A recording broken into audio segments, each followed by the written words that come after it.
Welcome to Fanfiction Audiobooks. Marvel Salted Fish Kryptonian. Chapter 1 Prologue. You and I are both mortals, born in this world. I am busy all day and have no time to rest. Since I am not an immortal, I am bound to have distracting thoughts. Put morality on both sides and profit in the middle. The song, not bad, or at least not tune deaf, echoed in a small tram. The driver amused himself, looking out at the dimly lit street. Have you ever seen City at 1 in the morning? I watch it every day after get off work. The singer thought so. He thought he would spend his whole life as an ox or a horse, but he didn't expect that when he was passing a crossroads, he would suddenly be greeted by a dazzling fog light from the left. What followed was a bass horn sound that almost broke the eardrums, like the mooing of a cow. The bright light and loud noise prevented the driver from immediately reacting to what was happening. He simply continued driving, turning his head to look to his left. Ah, it turned out to be the time traveler's artifact, a big truck. When he realized what was coming towards him, the huge impact force was like a firing pin hitting the primer of a cannonball, and the battery at the bottom of the tram exploded instantly, emitting sparks. The truck didn't stop because they were in a suburban area. There wasn't a single qualified camera nearby, and there were no other cars on the road, so there was no point in looking for a dash cam. When the fire department arrived after receiving the report, photos of the accident scene had already gone viral on the internet. The fire had long been extinguished, and a car, burned to its skeleton, was parked alone on the road. At the driver's seat, a trace that is different from other places can be vaguely seen. It is the last proof that a certain cow or horse once existed in this world.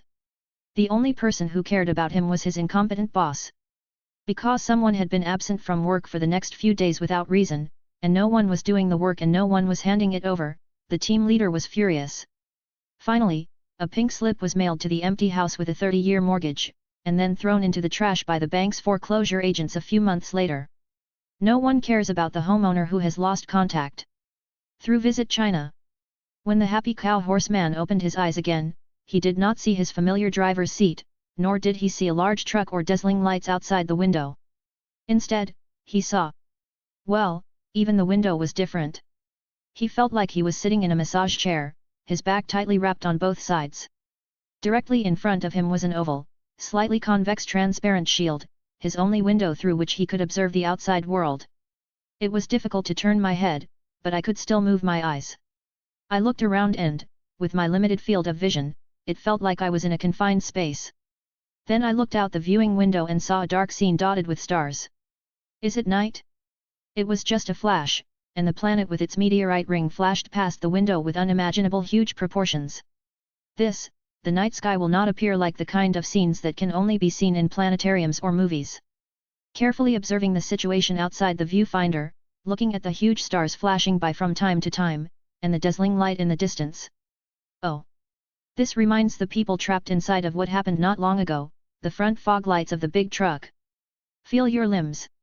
Although they feel like they are squeezed in a padded container, at least you are not deprived of the ability to move. It is just difficult to move. He struggled to free his right hand and raised it in front of him. It was clearly not his own arm, or to be more precise, it was clearly not an arm suitable for someone his age. He is chubby and short, with skin so good that it has an oily sheen, leaving no doubt about how elastic such skin is. This state of extreme health, even perfection, would not occur in a cow or horse that has been chronically sleep-deprived, not to mention that proportion, it is not that of an adult. So, was I reincarnated? Traveled through time? Or perhaps, was I just reborn? But I don't have any extra memories in my head. I don't even know what my current situation is. It means that judging from the scene outside the viewing window, it is neither a bizarre quantum world nor a strange and magnificent metaphysical world. The most likely place should be somewhere in the universe. I just had no idea where I was. After all, if this was truly space, the universe was so vast that it wouldn't be surprising to find myself anywhere. I watched another giant star pass by the viewfinder. Its brown and white stripes, and a large red spot like an eye, made it look a lot like the pictures of Jupiter I remembered. So, there is a high probability that I am in the solar system? Then the planet with rings we saw earlier might be Saturn? Judging from this order, the direction of my flight is very likely pointing directly towards the Earth, or the Sun. Okay. There was no rudder or controls anywhere I could see, not even a control panel. So I had no idea if this thing I was riding was actually steerable or if it was being pulled by the sun's gravity. If it's the former, then I'll go home. If it's the latter, then I'll go back to my hometown and sell salted duck eggs. Just traveled through time and now faces death? No, this might be a sci-fi version of the Nahi Bridge. In short, as a qualified worker who works like a beast of burden, I gave up thinking about how to save myself. Anyway, the coffin lid hasn't been nailed shut yet, so it's unnecessary to worry about these things now. Besides, he had already checked the environment he was in. There were no obvious control devices, and not much room to move around. He felt like he was in a spacecraft like an escape pod. The exterior is unknown, but the interior doesn't seem to have much of a technological feel to it. Would this be like the practice in some science fiction films and TV shows, where after death, a person is placed in a coffin and flung into outer space? Just like the burials at sea during the Age of Discovery, the burials in space during the Cosmos Age are the same? Because the original owner of this body died, I have the opportunity to take over its place? Or is he actually a scion, stuffed into a single-person space capsule, dropped on a backward planet, and tasked with conquering it? Unfortunately, I couldn't feel whether I had a tail or not. Also, because my body was tightly wrapped by the seat, I couldn't reach out and touch it to confirm. When I think of Akira Toriyama's setting for the protagonist in Dragon Ball, I can't help but complain. Although he belittled the Earth's military power and believed that sending a baby could conquer it, he wanted to highlight the gap between the scions and the Earth. But if you send a baby who doesn't even understand the situation, will he know that he is here to conquer? Maybe a pacifier will solve the problem. Although the protagonist in the Dragon Ball comics is not killed with a pacifier, it is almost the same. This kind of flawed story setting can only be a product of that era. If it were 10 years later, or in the new century, there would not be such a setting of sending babies to conquer the world. This was like the Demon King sending his daughter to fight against the hero squad. This act of sending his daughter to fight against him was like raising a banner for his daughter to turn against him and assassinate him. Amidst all the complaints, the people in the escape capsule, or small spaceship, saw half of the aquablue planet through the viewfinder, and it was getting bigger and bigger. The reason why it is called half is because the other half is dark and is on the side not illuminated by the sun. However, from the dark half, you can see large-scale artificial lights, making the darkness not so dark. Well, it seems we have entered the technological age. At least we don't have to worry about facing primitive people who eat raw meat and drink blood, or medieval people who burn people at the stake at will. It circled the Earth, passing numerous high-orbit satellites along the way. Amidst the endless chatter, the people in the cabin forgot to investigate their own origins and watched their small spacecraft plunge into the atmosphere. Sparks from the intense friction turned the view outside the window a brilliant crimson, but the cabin remained comfortable. Even the turbulence often depicted in movies seemed non-existent, and of course, no G-forces were felt. From this point alone, one can tell that the technology level of the device he was riding was higher than that of the Earth he once lived on. Otherwise, without a space suit, he would have been tortured to death. But this thought was immediately thrown out of my mind. Because the landing method of this thing was not that high-end and stable vertical takeoff and landing, instead, it found a piece of land and plowed it. Okay, this landing method is very rough, but the internal environment is completely different, making it difficult to judge whether the technological level of this thing is high or low. Or perhaps one of his ideas was correct. This thing wasn't a spaceship, but an escape pod or a space coffin. Then what am I? Well, we're going to see a classic scene soon, right? A group of monkeys, clearly with evolved characteristics, drag themselves out of this cosmic coffin. Have I returned to the future Earth where apes rise and humans fall? Fortunately, the imagined worrying scene did not occur. It didn't take long before a group of modern people came, opened the hatch, and pulled themselves out of this mysterious spacecraft. The landing site was in the dark, in a snowy area. A group of big men wearing thick white coats were talking in a mumbling Mazi language. I was just about to say Bengju, Davari, to greet him, but what came out was a loud cry. Although he was crying, he finally realized his situation after being freed from the cushions. His short stature wasn't some stunted dwarf, he was essentially a baby. And, it's damn cold. Chapter 2. Confinement in Siberia. Question: do aliens have human rights? A. When a warship is stationary in Earth orbit, with all its guns pointed at the ground, the aliens have great human rights. Even if they want imperial power, it's not impossible to negotiate. But if you were to come to Earth alone, let alone human rights, your treatment would probably be the same as that of a laboratory mouse. This is why the time traveler codenamed Enyo Odin is now in this environment, a closed room without sunlight. The environment was definitely not comfortable, with just a bed, a wash basin, and a toilet. It was very similar to the atmosphere of prison cells in movies and TV shows. The reason I only say the atmosphere is similar is because ordinary prisons don't go to such lengths to paint white, change the sheets to white, and scrub the steel sinks and toilets until they look like mirrors. The room itself was even bigger than the house I'd bought in my previous life after taking out a 30-year mortgage. It was just undecorated and without partitions, the interior was as drab as a bare-bones house. Furthermore, in this room, Enyo Odin didn't even have the power to turn the lights on and off. The light switches were controlled by the researchers in white coats outside. Our protagonist has only ever worn 2 different outfits, nothing at all, and a white, straight-cut dress. Compared to the scrubs worn by hospital patients, the only difference is that her butt isn't exposed. During infancy, someone helped feed her dairy products. But after weaning, she was fed the same nutritious meals. They were neither filling nor tasty. But my cell was so clean that I couldn't even catch cockroaches, rats, or geckos to satisfy my hunger. The only thing I could get was the feces in the toilet that hadn't been flushed away yet. Well, this is really too much of a challenge. My time traveler isn't that hungry, so I'll just flush the toilet. This is something I can control, not being stripped of my libido by a white coat and forced to live with shit.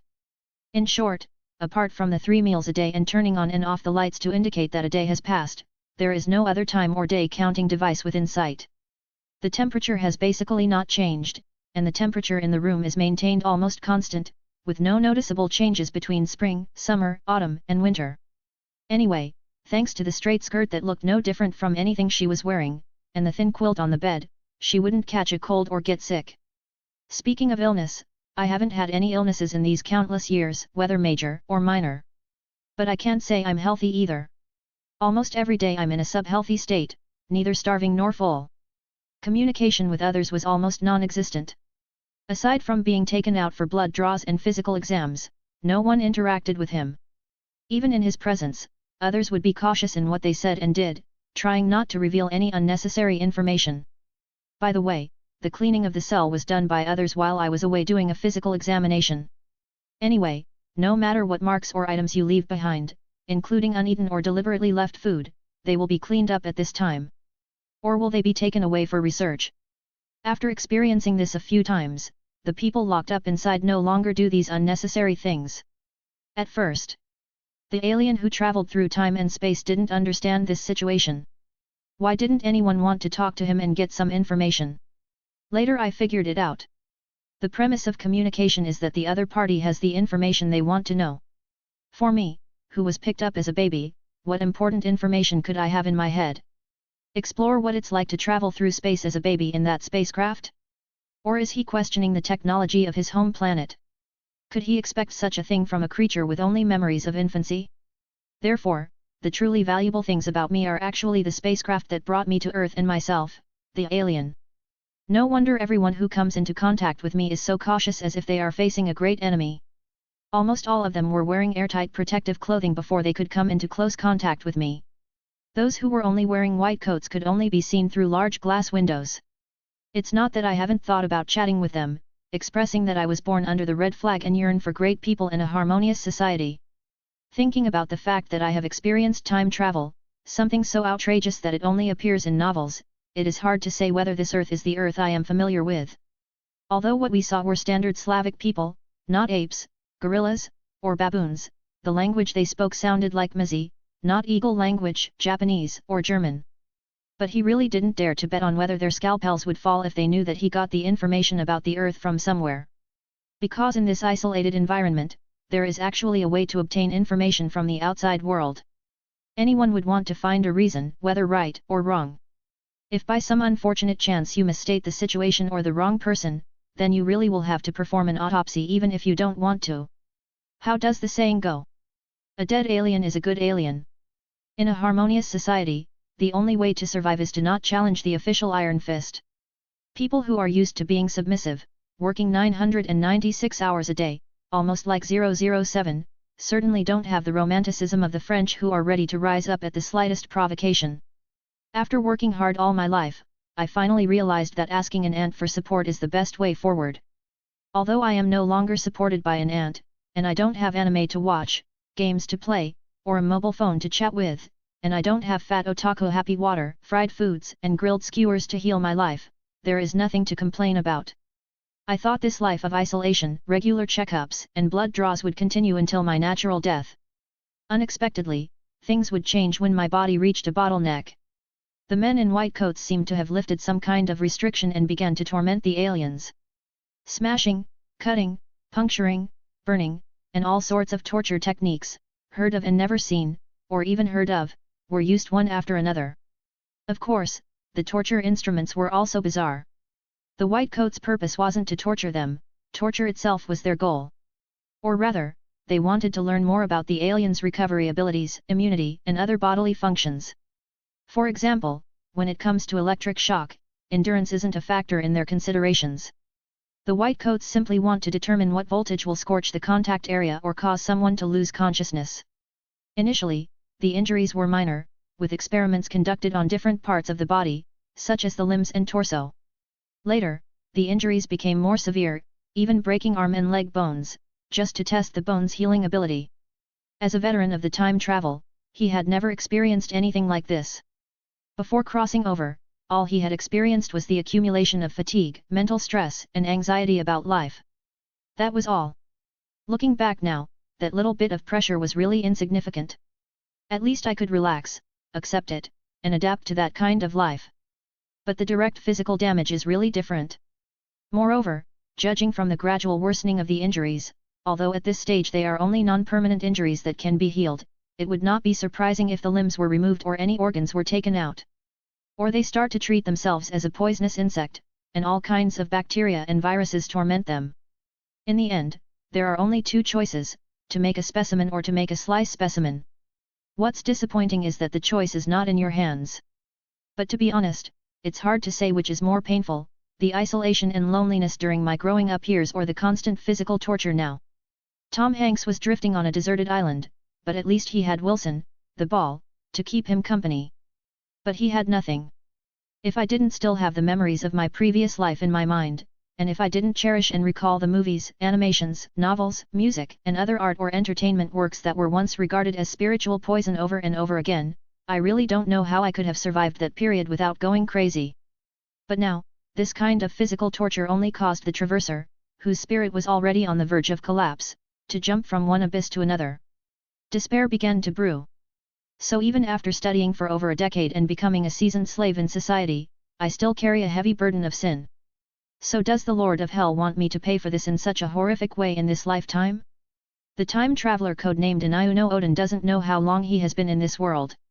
He only knew that one day, the lights stopped turning off and no food was delivered. He felt like he was abandoned.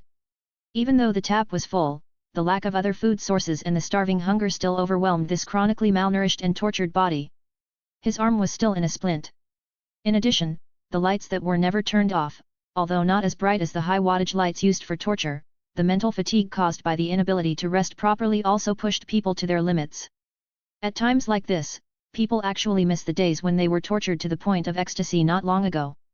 If anyone could hear him, he would have wanted to shout in his native language, "You can kill me if you want, but please give me a good meal before I'm executed." In this shabby place, even if he wanted to dig up grass roots, gnaw on tree bark, or eat guanyin soil, he couldn't do that. In fact, it was only at this stage that he remembered that he could eat his own flesh. But not only was there not much meat left on his skinny hands or feet to chew, he also no longer had the strength to bite, so even if he wanted to eat himself, he couldn't. The loss of consciousness came without warning, and I suddenly fainted. Both my heartbeat and breathing rate gradually slowed down. This condition continues to develop until the heart stops beating completely and the person stops breathing. The only thing to be thankful for is that the person has already fainted and does not have to experience this slow death. It was better in my previous life. When I realized it, the next moment, I felt nothing. The last impression of this life is just I'm so hungry. Chapter 3 Director's Log. Siberia, Secret Research Institute number 40,120,191. Director Petrislav's diary. April 20, 1970.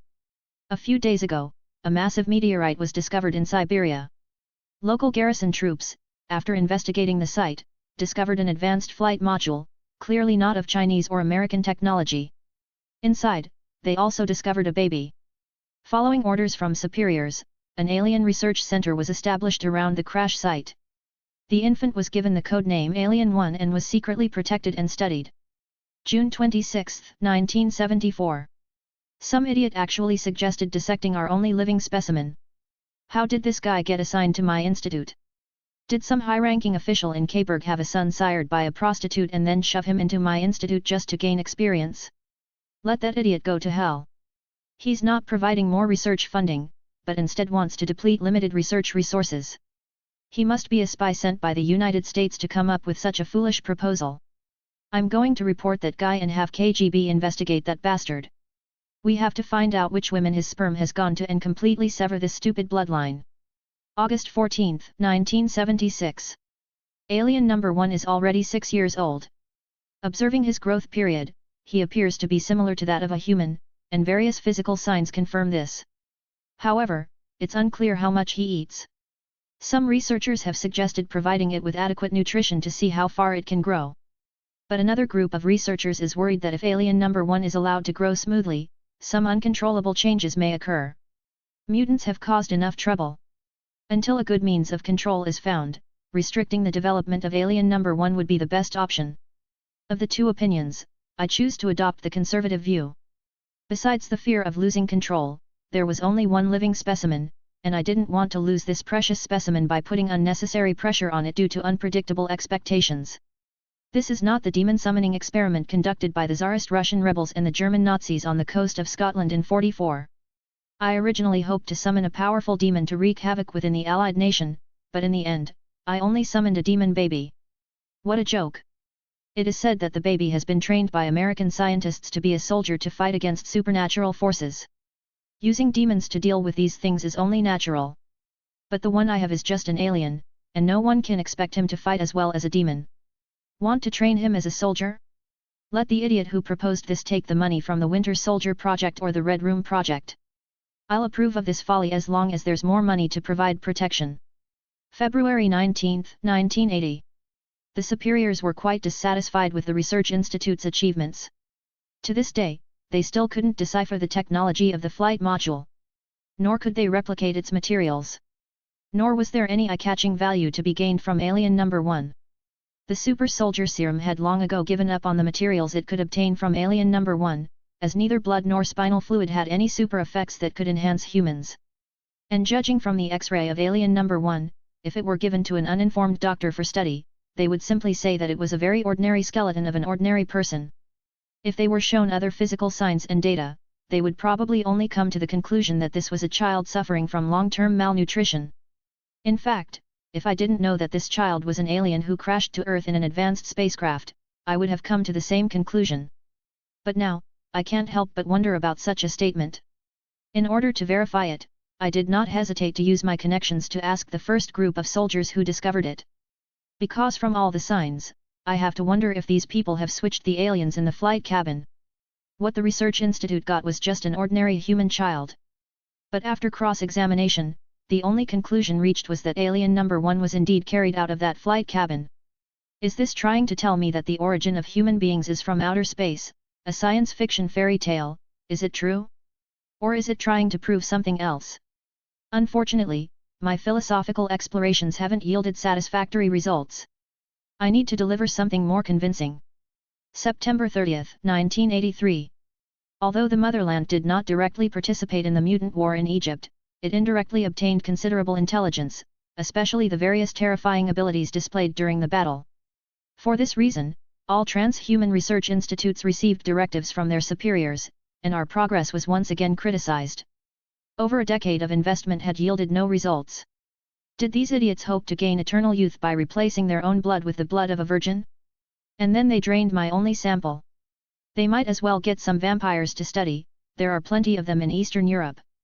I believe that alien number 1 must have the secret of human evolution, otherwise their appearance and various physical characteristics would not be so similar to ours. I just haven't found the right entry point yet. Or perhaps current technology isn't able to observe what we should be observing.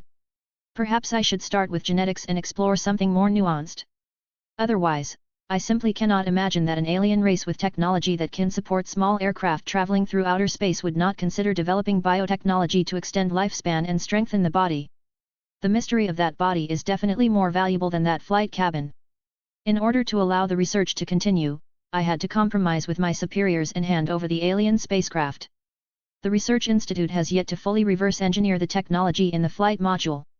Most importantly, beyond necessary sampling, I don't want to cause any excessive damage. My approach is the same as with alien number 1. However, his superiors seemed to disapprove of this approach. This was especially true in March, when the United States released its Strategic Defense Initiative, which determined a major expansion of its military capabilities in outer space. This made his superiors even more anxious to develop the relevant materials and plans. In order to continue studying alien number 1, handing over the alien spacecraft is a necessary compromise.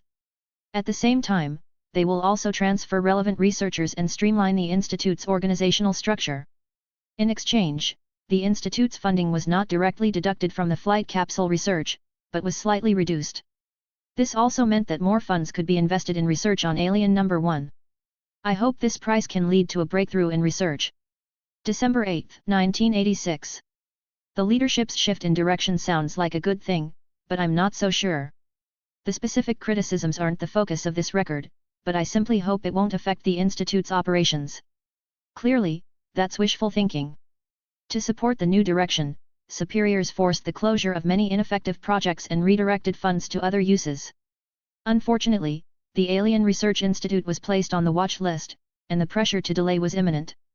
Fortunately, alien number 1 had reached adolescence and should have grown to a certain degree. So I had to agree to some experiments that I had not dared to try before, using some extreme methods to test the functions of that body. I hope this change can bring me some progress.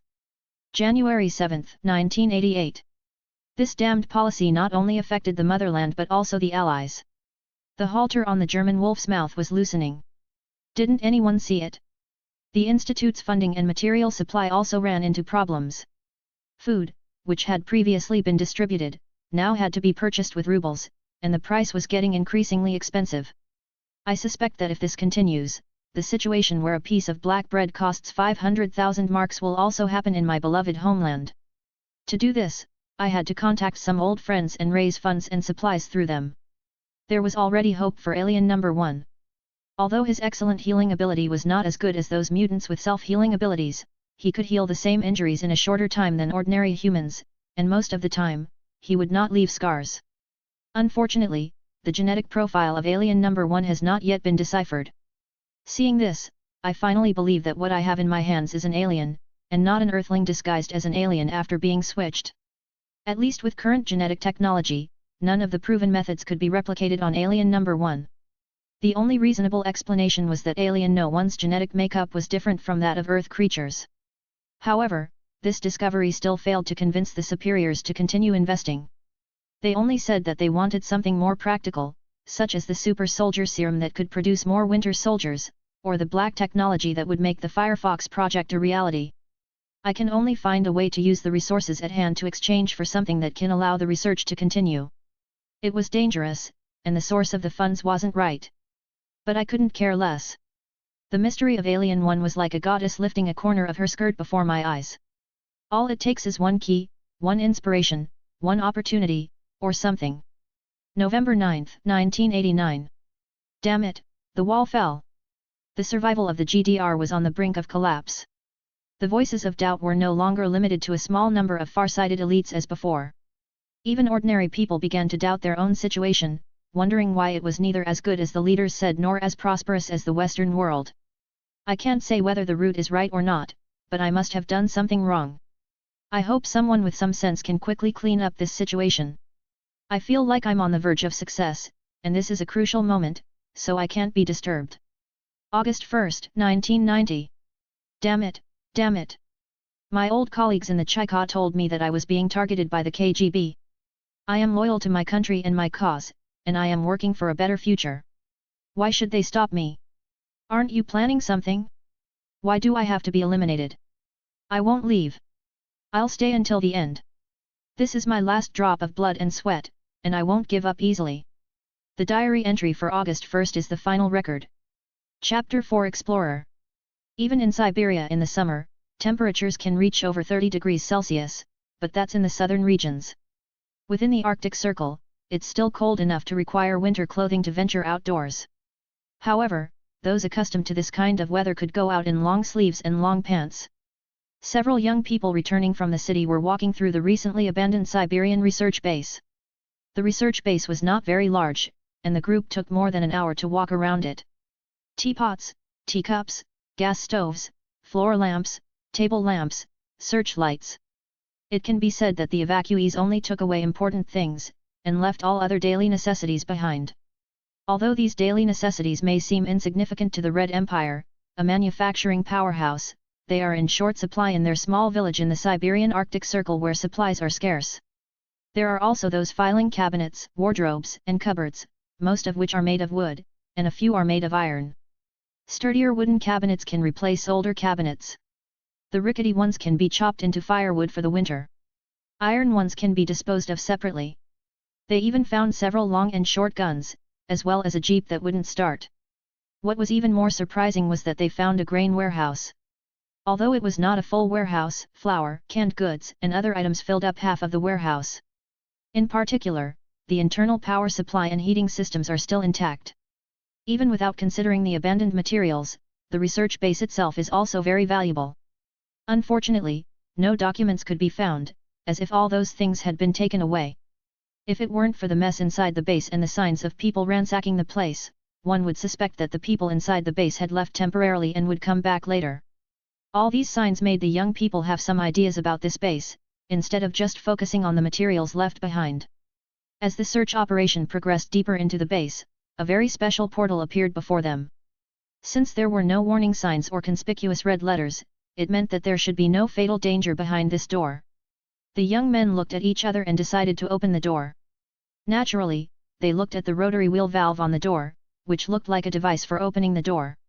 Sure enough, the wheel valve controlled the up and down bolts in front of the door. And since the base had been abandoned relatively recently, the wheel valve had not yet rusted. And turning it was effortless. When all the bolts were backed out, the big iron door opened with a sharp creaking sound. What caught my eye was a large, bright room dominated by pure white, with no dead corners.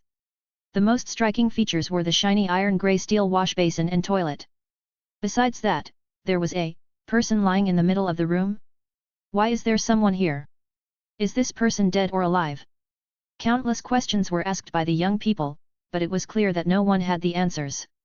It's no surprise that everyone behaved like this, it just showed how nervous they were.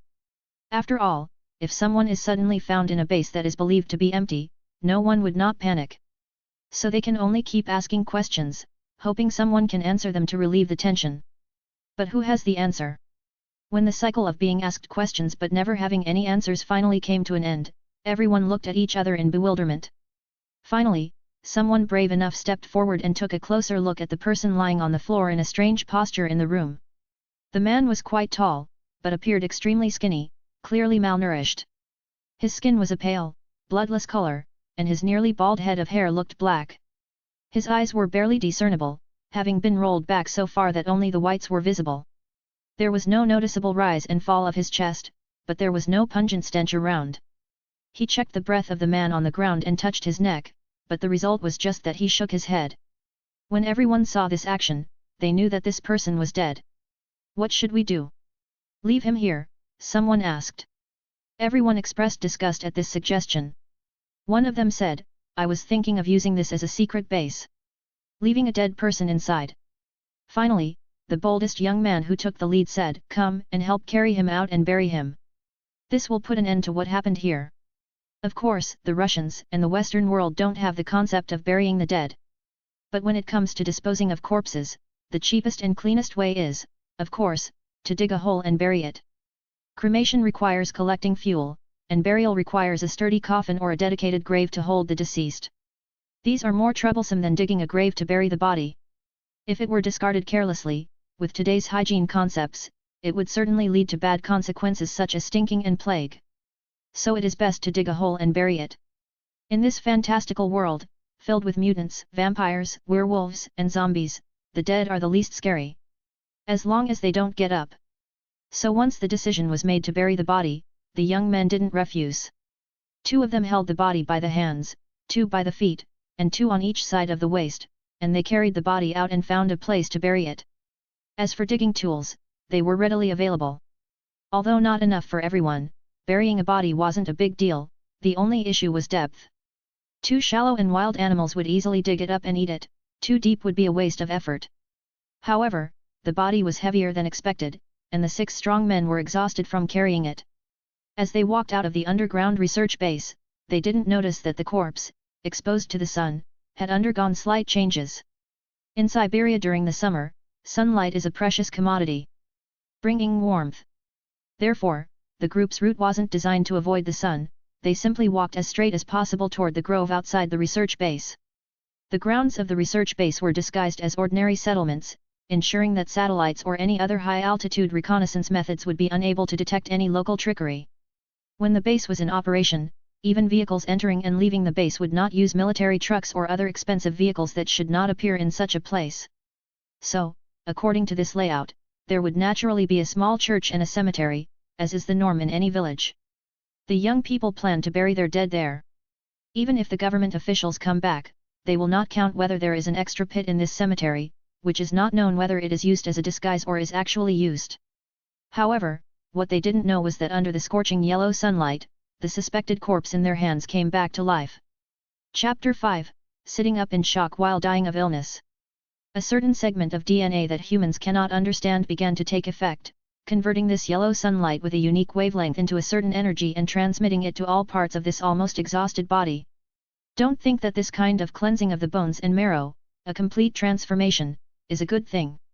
This kind of stimulation is more like pouring a basin of cold water into hot oil, making the oil pan explode directly.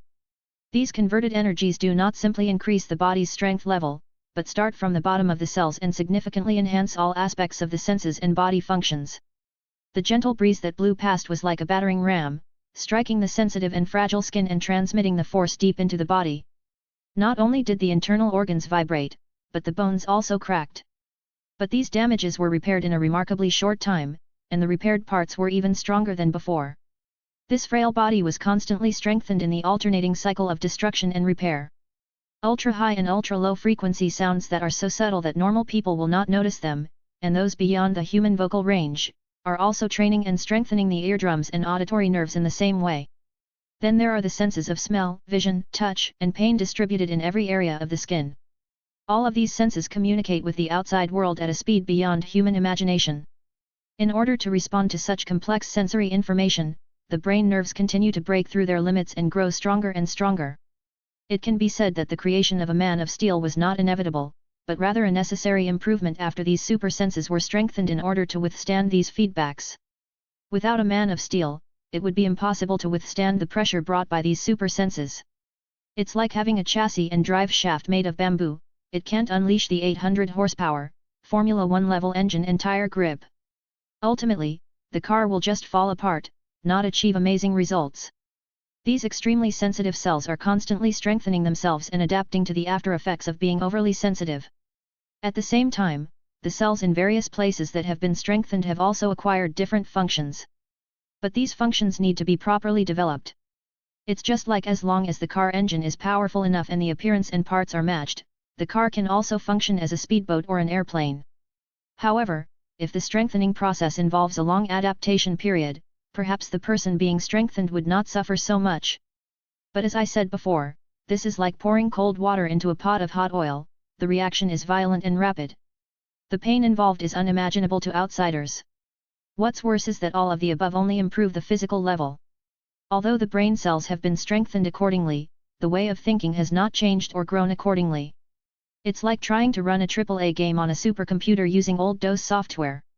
The hardware might be capable, but without the right software and hardware drivers, it's all for naught. The brain does have a shutdown mechanism, such as causing a person to faint, but this only occurs when the brain is overloaded, and it is not a true shutdown or restart of the brain. However, the superbrain and nerve cells of the person undergoing change are sufficient to process this information, but his thinking and logic have not changed accordingly. Therefore, a brain that has not been pushed to its limit will certainly not make such a move. What was happening to him now was a chaotic jumble of information swirling through his mind. Optic and auditory nerves were bridging each other, and the olfactory area was vying for territory with the memory and emotion areas. This is simply different from situations where memory is confused or external stimulation is too intense, causing the nerves to be overloaded and sending out warning messages in the form of pain. To be honest, the situation that the transformed people are facing now is even worse, because their brains are not functioning as they should, but are actually doing things that hinder their progress. This is because the strengthened organs and muscles in his body are strong enough, otherwise, under the command of his chaotic brain, they might also rebel. Fortunately, the worst thing did not happen. His whole body seemed to be controlled by instinct, allowing him to function normally like a human being. However, the manifestation was still kept to a minimum and nothing was shown. Therefore, those young Russians carrying the corpse were about to resurrect if they didn't realize what they were holding. When they arrived at their destination, they roughly threw the body to the ground. Several people began to look for land and tools to prepare to bury the body. Whether it was the airflow during the movement or the parts of the body that the young men were holding, it all brought a terrifying thrill to the unconscious man. So, for an ordinary person, this blow was no less powerful than a heavy bomb exploding nearby. If that didn't make someone die, then they were probably dead. So, not surprisingly, well, it was quite unexpected for the young people. The corpse that had been thrown to the ground sat up in shock and roared. Such a sudden change would have scared the hell out of the young people. Among all the strange rumors and inhuman enemies, the most troublesome one was the zombies. Because he is already dead, no one knows how to kill him again. Headshot? If it doesn't work, then I'll be the one dying. Before the young people could figure out what to do, the person who pretended to be dead ran away, leaving a group of living people looking at each other in bewilderment. The awakened person's mind is still confused. Now it's just the body's instincts that control them, just like when you hit your knee or arm with a hammer, your foot or hand will jump up on its own. It has nothing to do with the brain, it's just a nervous reaction. So his running was just an instinctive pursuit of energy, the light of the yellow sun, just like a hungry person chasing after a scent or a thirsty person wanting to drink water. Of course, a chase like this wouldn't intentionally destroy anything. Anywhere that would cast a shadow wouldn't be his route. There would be no sightings of crashing into trees or passing through rocks on the road. It would just be one person, riding away at an astonishing speed. When he reached the end of the land, the runner was already naked. His cotton hospital gown had no ability to withstand the wind pressure and had been torn and ripped apart during the run. The end of the land wasn't the end of his run. With one giant leap, he leaped from the cliff to the sea, treading water as he went. His speed wasn't much slower than on land. Instead, the shockwave from breaking the sound barrier caused the ocean to surge, sending monstrous waves swaying to either side. It was like a speedboat gliding across the water, except the impact and speed of this speedboat weighed at least 10,000 tons. But as the height of the waves became lower and lower, it showed that the speed of the runner was getting slower and slower. Finally he stopped at a coast and fell on the beach soaked by the cold sea water. Chapter 6 Saved. What does it feel like to wake up hungry? It felt like the stomach was being clamped in a vice, and then it was spinning 360 degrees, 720 degrees, and so on. It's the kind that makes people grit their teeth, hold their stomachs, and curl up like a boiled shrimp. Of course, the person who wakes up will not think how lucky he is to be woken up by hunger. He simply intuitively sensed the difference in his surroundings, lying on a different mattress, looking at a different scene in the room. But he didn't think much about it, he just saw and felt it. Wake up, stranger! The hoarse voice came from a frail, white-haired old man. His mustache was the only thing he had that was meticulously groomed. The rest of his appearance, while not slovenly, wasn't particularly well groomed either. He sat by the dead fireplace, holding a clear glass filled with cheap amber whiskey. So, was he the one talking just now? The thoughts that came back online only brought a sharp pain to his head, almost making him forget the pain in his stomach. The brain, with its newly divided administrative areas, was no longer in the chaos it once was. The awakened person didn't know if he had adapted, or if his superpowers had been temporarily deactivated, but he seemed to have returned to normal, carefully observing his surroundings. So, the old man no longer speaks Russian, but Eagle language instead? As someone who grew up in a test-oriented education system, I did learn Eagle language. Unfortunately, my grades were terrible. I would miss some parts of a normal conversation and wouldn't understand 9 out of 10 sentences. Just now the old man was asking himself if he was awake. Right?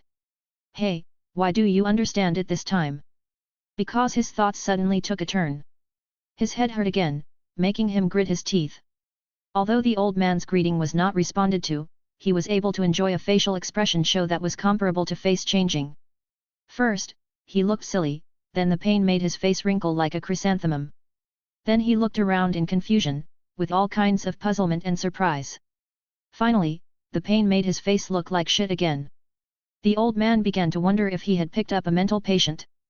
These days, besides those who were obviously not human, the ones you should never mess with are the mentally ill. Thinking of this, his hand couldn't help but touch the shotgun hidden in the corner of the chair, ready to shoot at any patient who attacked him. The man who finally woke up remembered how starving he was. He saw a roll of bread and cold French fries beside his bed, and without thinking, he grabbed a handful and stuffed them into his mouth. If an ordinary person's stomach has experienced a long period of hunger, it is only suitable to eat some liquid food, otherwise it will be vomited due to indigestion. But now he had a stomach of steel, and even if he ate real iron products, he could digest them in front of others, let alone just bread and French fries. The portion on the plate wasn't large, so I finished it in a few bites. However, the eating process wasn't particularly pleasant. Starting from the mouth, the entire digestive system organs and cells are once again upgraded under the guidance of super senses. Otherwise, the cells will collapse due to the stimulation. At the same time, all the information about the cell upgrading process, the taste stimulation brought by food, and all the changes in the eating process flows into the brain. Fortunately, my brain, now back online and working in a coordinated manner, didn't let this kind of stimulation and change cause my body to completely lose control. It was just the influx of chaotic information that caused my thoughts to become confused. Those who woke up took some time to sort out their thoughts and adjust to all the stimulation. It feels like when food enters your mouth, the whole process is like a movie being turned into a picture, played frame by frame. Then, I added detailed annotations to each picture, stuffing all the information I needed or didn't need into my head. This large amount of information seems redundant, but in fact there are still quite a few blind spots. Just like when you put French fries in your mouth, you can tell that the majority of the ingredients are starch, but there are many distinguishable flavors and ingredients, the content of which is unknown. It's not that this world doesn't have these component analyses, it's just that I'm unaware of them. Neither the self in this world nor the self in the previous world has any relevant memories. It's like a puzzle that should have a complete picture, but many pieces are missing, resulting in a lot of blank spaces. This situation is certainly confusing and even a little frustrating. But for some reason, this emotion was like a stabilizer, allowing the chaotic thoughts to find a thread, thus unraveling everything and sorting out a set of mental rules, instead of letting the thoughts get out of control. In reality, everything that happened probably took the old man less than a breath of time before he saw the man on the bed regain his composure. Then the person realized that he was not wearing any clothes. He was immediately frightened like a little girl and pulled up the quilt to cover his chest. The old man was speechless at this action. He couldn't just remain silent, so he explained. When I found you yesterday, you were lying on the beach with your bare bottom being washed by the sea water. I figured a normal person wouldn't shower like this, so I dragged you into my car and brought you back. Drying off your nearly hypothermic body and throwing it onto my only bed has taken most of my energy. You can't expect an old man who's about to die to help you put on your clothes. As he spoke, the old man threw a set of clothes on the bed. I see you don't have any other luggage, so just wear this outfit. Even though I had watched American TV series for free in my previous life, I still had to look for subtitled versions. But after the old man's conversation just now, I felt like I understood. Without a word, he grabbed his shirt and tried to put it on. However, he hadn't gotten used to the damn strength yet, so he lost control and tore the shirt to shreds while trying to pull it over his head. Seeing the strips of cloth hanging on his body, even the most basic concealing function was lost. The person on the bed and the old man looked at each other, feeling awkward. The old man didn't think much about it and grabbed a piece of clothes from a pile of clothes that he didn't know whether they had been washed or not and threw it over. Judging from the smell, the clothes had been washed, but not folded properly. This time, the person putting on the clothes knew how to control his strength. He carefully put on his clothes. Then he pulled his pants under the bed covers and put them on. Although he had no underwear to wear, he didn't care. The clothes belonged to the old man, and were actually a size too small for the person in bed. But because the person who had just woken up was so thin, they could be worn, with only a small part of the cuffs and trouser legs showing. Chapter 7 Freshman. The man, dressed, saw a glass of water next to his empty plate. This time, he learned his lesson, carefully picked up the fragile glass, and drank the rich, strange-tasting water in one gulp. "Boy, I'm John Brown." "Who are you?" the old man asked. "Who am I?" During the time he was in solitary confinement, he had already realized from the overly bright wash basins that he did not look like the yellow man with black hair and black eyes that he remembered. His hair was still black, but his eyes were a distinct blue, and his skin wasn't the rosy white of the Asians, but the dead white of the Caucasians. Simply put, I'm no longer the same person I was before I traveled through time. So is there any point in using my old Chinese name? In this life, he was called Onyo Odin by those Russians. Although he didn't know the original meaning, he knew it was probably a rather ungentlemanly code name, and he instinctively didn't want to continue using it. Now that I'm a foreigner, I might as well use a foreign name. He then replied, stumbling over his words in the Eagle language he remembered, "My name is Henry." He'd pick a name for a market, but he didn't want to draw attention to himself. That's what he claimed. Why did he choose that? No idea. A good mood? Intuition? Just feeling good. Do I need to explain myself? Henry what? The old man wanted to ask for the last name. Does this mean I have to make up a surname too? It's annoying. I don't want to think about it anymore. I just shook my head and said, "Nothing, just Henry." Old John had no intention of pursuing the matter and simply said, "It's up to you." Then he suddenly asked in Mazzi, "Is there somewhere we can go?" Henry gave a look of bewilderment that didn't seem fake. "Nonsense, I really don't understand." Speaking Eagle language again, old John asked again, "Is there anywhere we can go?" As if he knew that the young man was not fluent in Eagle language, he deliberately slowed down his speech. Henry understood this time, changed his expression to a confused one, and shook his head. "I think so," old John said, picking up the shotgun. But he held it by the middle part, not by the handle and trigger. He continued. "If you have nowhere to go, you can stay. But that bed is mine. I can let you sleep on the sofa in the bar. But if you want to stay, you have to work for me. I'll provide you with 3 meals a day, and you'll have to pay for the drinks if you want. When you're ready, come out. The bar is in front. If you want to leave, the food and clothes I just gave you are my gift. But don't expect me to provide you with anything else." After saying this, old John walked out with his gun. Where else could I go? My appearance had changed. Even if I went back to my hometown, I couldn't reclaim that identity and take back my life. I haven't even thought about whether the former self still exists, whether I can be replaced, or even whether this place is still the world I once lived in. Now that the spaceship was out and he was going through that lonely and tormented second growth period again, Henry would rather believe that this was not the safe and peaceful world he had lived in. Before encountering the time traveler's artifact, I had only heard rumors about Area 51, read news about the war in the Middle East, and seen American specialties for free. This world, however, gave me such a bizarre and terrifying first impression. Besides, I don't know how much time has passed. It can't be just a few years for me to grow from a baby to my current appearance.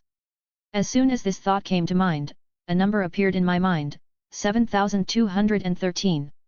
This is the number of days counted from the day you appeared in outer space and were about to land on Earth, until you became starving and fell into a coma. And those 7,000 plus days, though monotonous, were vividly remembered. He could remember exactly which day I was taken, what experiments I underwent, what the physical examinations involved, and what the person in charge looked like. He could still remember them all. Although I couldn't understand what they said, every word was as clear as if it had just been spoken in my ear.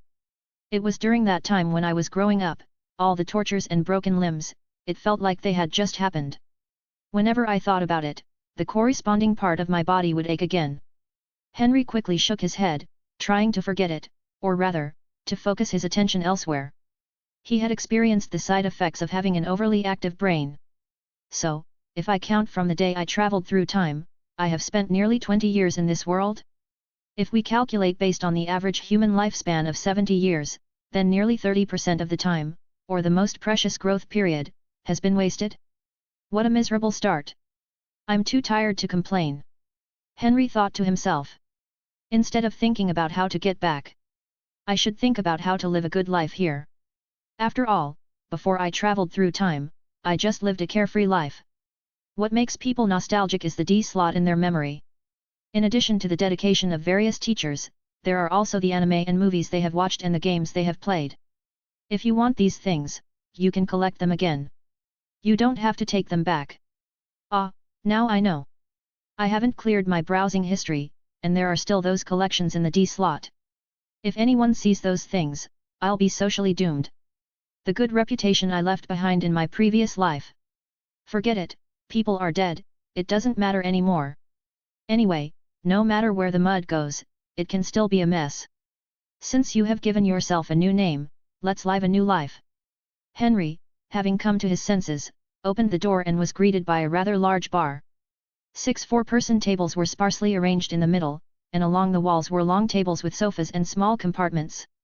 In addition to the tables and chairs, there are 2 old pool tables and a dartboard with holes on 3 sides. Even the wall next to the dartboard has traces of darts. Then on a very special wall, there were some old photos of soldiers and a Captain America's shield. From the various alcoholic drinks filled up behind the bar, and no sight or smell of milk, juice, or the like, it was clear that this was not a place for a family dinner. So why a 2-dimensional decoration? Henry came up to the old man who was greeting customers at the bar, pointed at the star-shaped round shield, and asked, "Do you have grandchildren living here?" Old John was so upset by the question that he asked, "Why do you say that? If there were no grandson, who would have put a Captain America shield on the wall?" Henry's eagle language became fluent unconsciously. "That's a knockoff I bought. You." During World War II, I was almost drafted into the Howling Commandos. Although I didn't become a member, I did see him in action quite a few times. Fighting alongside a hero like the Captain, what's wrong with me hanging one of his shields in his memory? Mad fuck. Where am I wearing this? Chapter 8 Where am I? Old John's bar wasn't busy at all, and the old man could easily handle it alone. However, he still took Henry in and let him work as a handyman in the bar, doing some work like clearing tables and chairs, and cleaning. He also provided this big-bellied man with 3 meals a day. Henry had never imagined he could eat so much. While other people counted steak by the ounce, he counted it by the pound. And with the way he ate, even if a whole roasted cow was served, no one would doubt that Henry could finish it in one meal. Others would eat a plate full of mashed potatoes, topped off with some broccoli at best, but he could devour a whole pot of this pig feed, which even the locals despised. Maybe it was because I didn't have enough to eat every meal in the past, and I was afraid of being hungry. Now that I had the chance, I couldn't control myself and of course I ate as much as I could. But old John never said anything. He continued to cook after he finished eating. In the end, it was Henry himself who felt embarrassed. What is my background? Although I am used to playing bad, I still understand the ways of the world. In order to repay this favor, Henry of course tried his best to help. Even though there wasn't much to do in this shabby tavern. The unfamiliar eagle language quickly became familiar to him at an unimaginable speed thanks to the memories from before the time travel. Whether reading, writing, or speaking, it is like using your mother tongue. You can understand it without having to convert it into your real mother tongue in your mind. The only differences between me and the locals are the accent and the use of slang, which I quickly adapted to through conversations with old John and the townspeople. Henry didn't try to hide himself, after all, he was helping out in old John's tavern.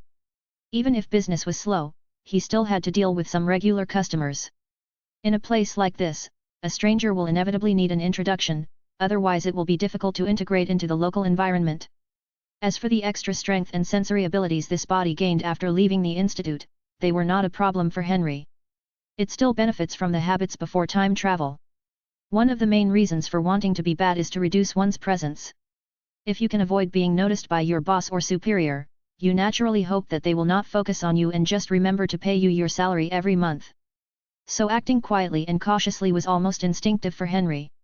Even though his strength has increased by an unknown amount, as long as he is careful enough in his daily life, he will not be afraid of destroying anything because of the extra strength and attracting other people's attention. This was especially true for those whose sensory abilities had been heightened several times over. The art of feigning death, how to see without seeing, how to hear without hearing, was ingrained in their bones. There's no need to worry about absorbing so much information from the outside world that it's overwhelming your brain. Ignoring redundant information isn't a skill, excluding useful information as well is the pinnacle of playing dead.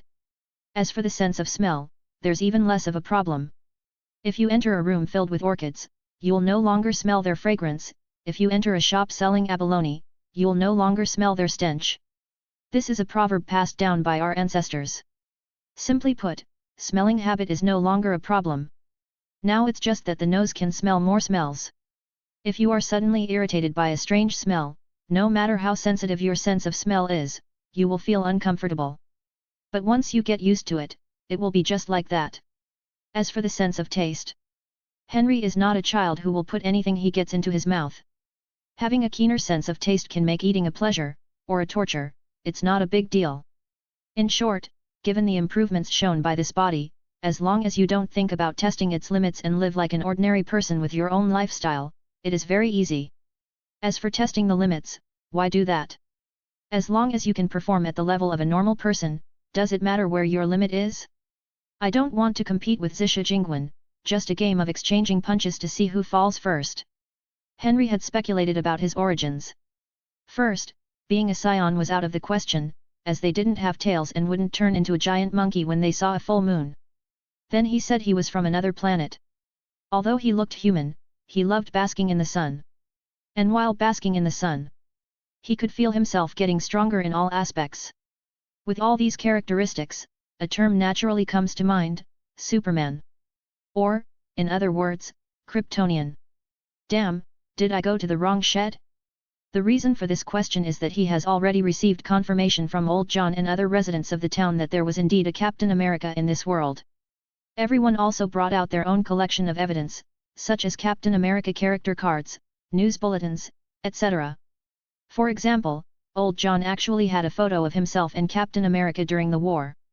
These things are very old and there is no doubt about their authenticity. Second, although I haven't heard of any other familiar superheroes besides Captain America, there are mutants in this world, and there are many of them. The love-hate relationship between the X-Men and the Brotherhood of Mutants often appears in tabloids. If the incident is big enough, it will be reported in major newspapers. For example, the Cuban crisis in the 60s and the mutant Egyptian war in '83 were given considerable coverage regardless of whether the newspapers viewed mutants as a threat. To this day, the mutants that appear around us from time to time still remind us that this world does not belong to ordinary humans alone. Then vampires and werewolves were no longer just bedtime stories or film and television themes. From time to time, they created monsters like zombies, and then wiped out a small town, and things like that appeared frequently in the tabloids. The US government's ambiguous attitude towards whether to block this type of information also reveals another meaning. They don't want to make a big deal out of it, but they also don't want the public to be kept in the dark. Therefore, the topic of gun control, which has been debated every year, has made no progress. This isn't just about happy America, shooting every day. It's because the world is so dangerous that ordinary people who can't even carry guns are like chickens in the eyes of those outsiders. And then, one last, very important thing. The year is 1990, and Henry is in an unnamed small town in Alaska, the United States. When answering this question, Old John inexplicably added Earth at the end to indicate the location of the town. Henry didn't care whether Old John noticed anything or not, and in fact Old John didn't care much either. He was a World War II veteran, and his 2 sons died in Vietnam. Both sons had wives, but neither had children. The eldest daughter-in-law died of illness early, and the remaining second daughter-in-law has not been contacted again. It is said that she remarried. In short, Old John was truly a lonely man with no ties to his family. That's why he managed this little tavern and managed to get through all these years. He wasn't afraid of Henry's appetite. He just wanted to remind others that he was not stupid. Chapter 9, Walter White's Art of Speaking. The bar was quite empty, that was a fact.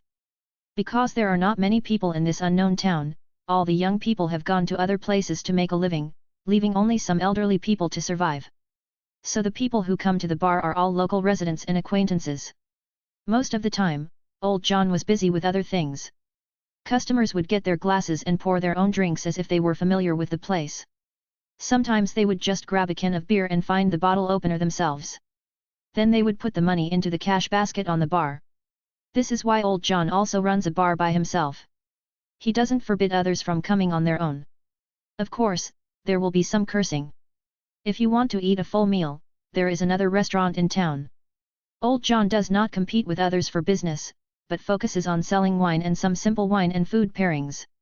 The old folks in the town were all very old-fashioned, so most of them only went to the pub to hang out at night.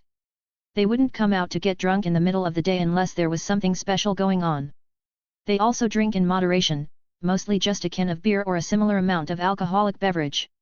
If someone looks like he's trying to get drunk to death, and if there's only one person, you can guess without asking that something sad has happened at home. If there are more than 2 people drinking together, it means there is something happy going on. After a little inquiry, if someone needs help, those who can will naturally help. If they can't help, everyone will tacitly give the other person some space to be alone. We're all older now, and we're no longer the depressed teenagers who would commit suicide when we're sad. Just give it some time to adjust. If it is a happy thing worth celebrating, then there is no need to ask, they will naturally want to find someone to share it with. However, there was one situation that changed Henry's prejudice, which was that white people did not understand the art of swearing. In fact, this stereotype is wrong. Perhaps those American teenagers, deeply influenced by black culture, have become impetuous and prefer to use guns to communicate rather than talk nonsense. But white people with redneck culture also have a rich repertoire of insults. At least for a country where talk shows are so popular, to say they don't know how to be sarcastic is a bit self-deceptive.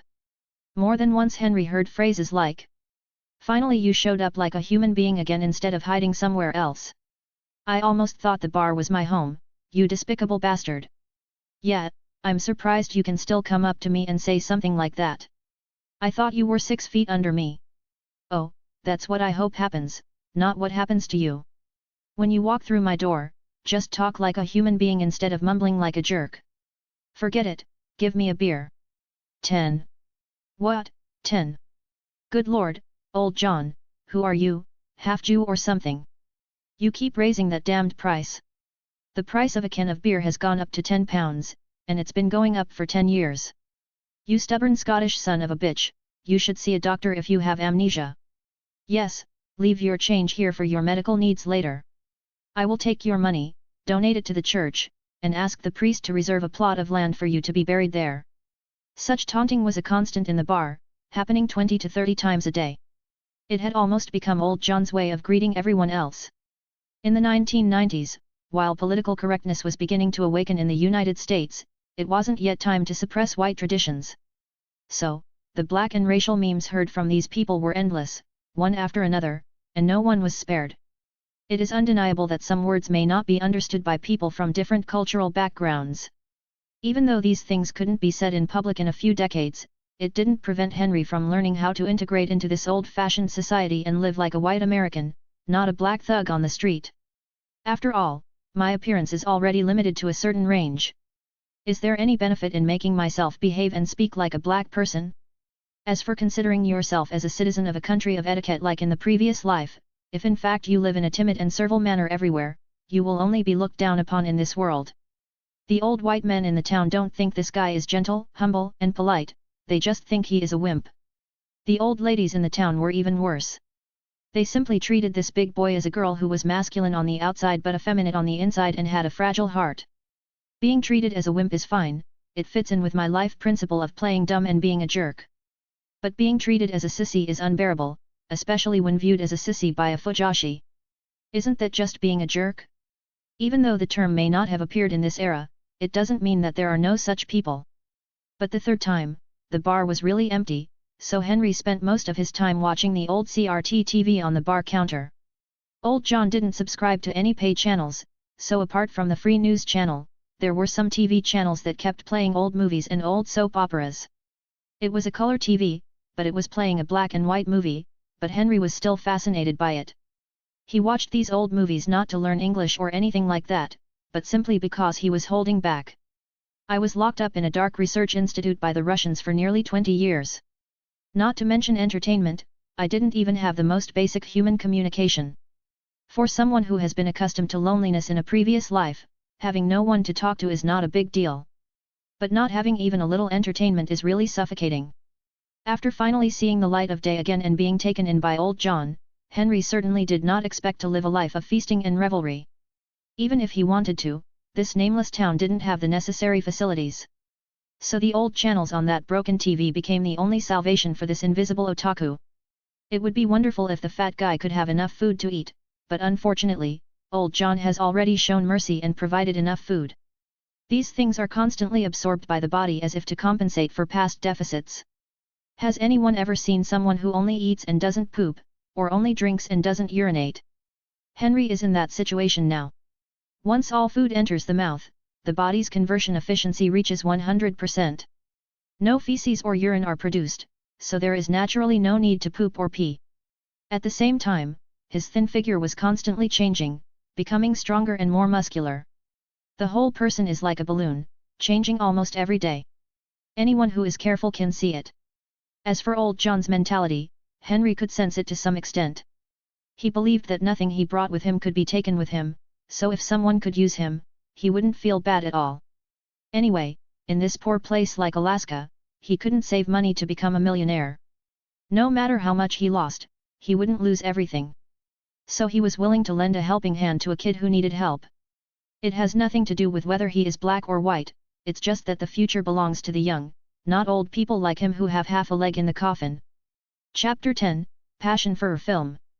Do you like watching old movies? Asked old John, who was standing at the bar and wiping the glasses. Although they hadn't been together long, he was already familiar with Henry. Perhaps he had some secrets, or perhaps he wasn't ordinary, but so what? Old John has a typical Western mindset. He is happy to pave the way for future generations, but how to move forward is still up to these people themselves. Of course, a major prerequisite is that the other party is pleasing to him, receptive to advice, not over-ambitious, and knows how to live a down-to-earth life. This is what their generation calls hard work and duty.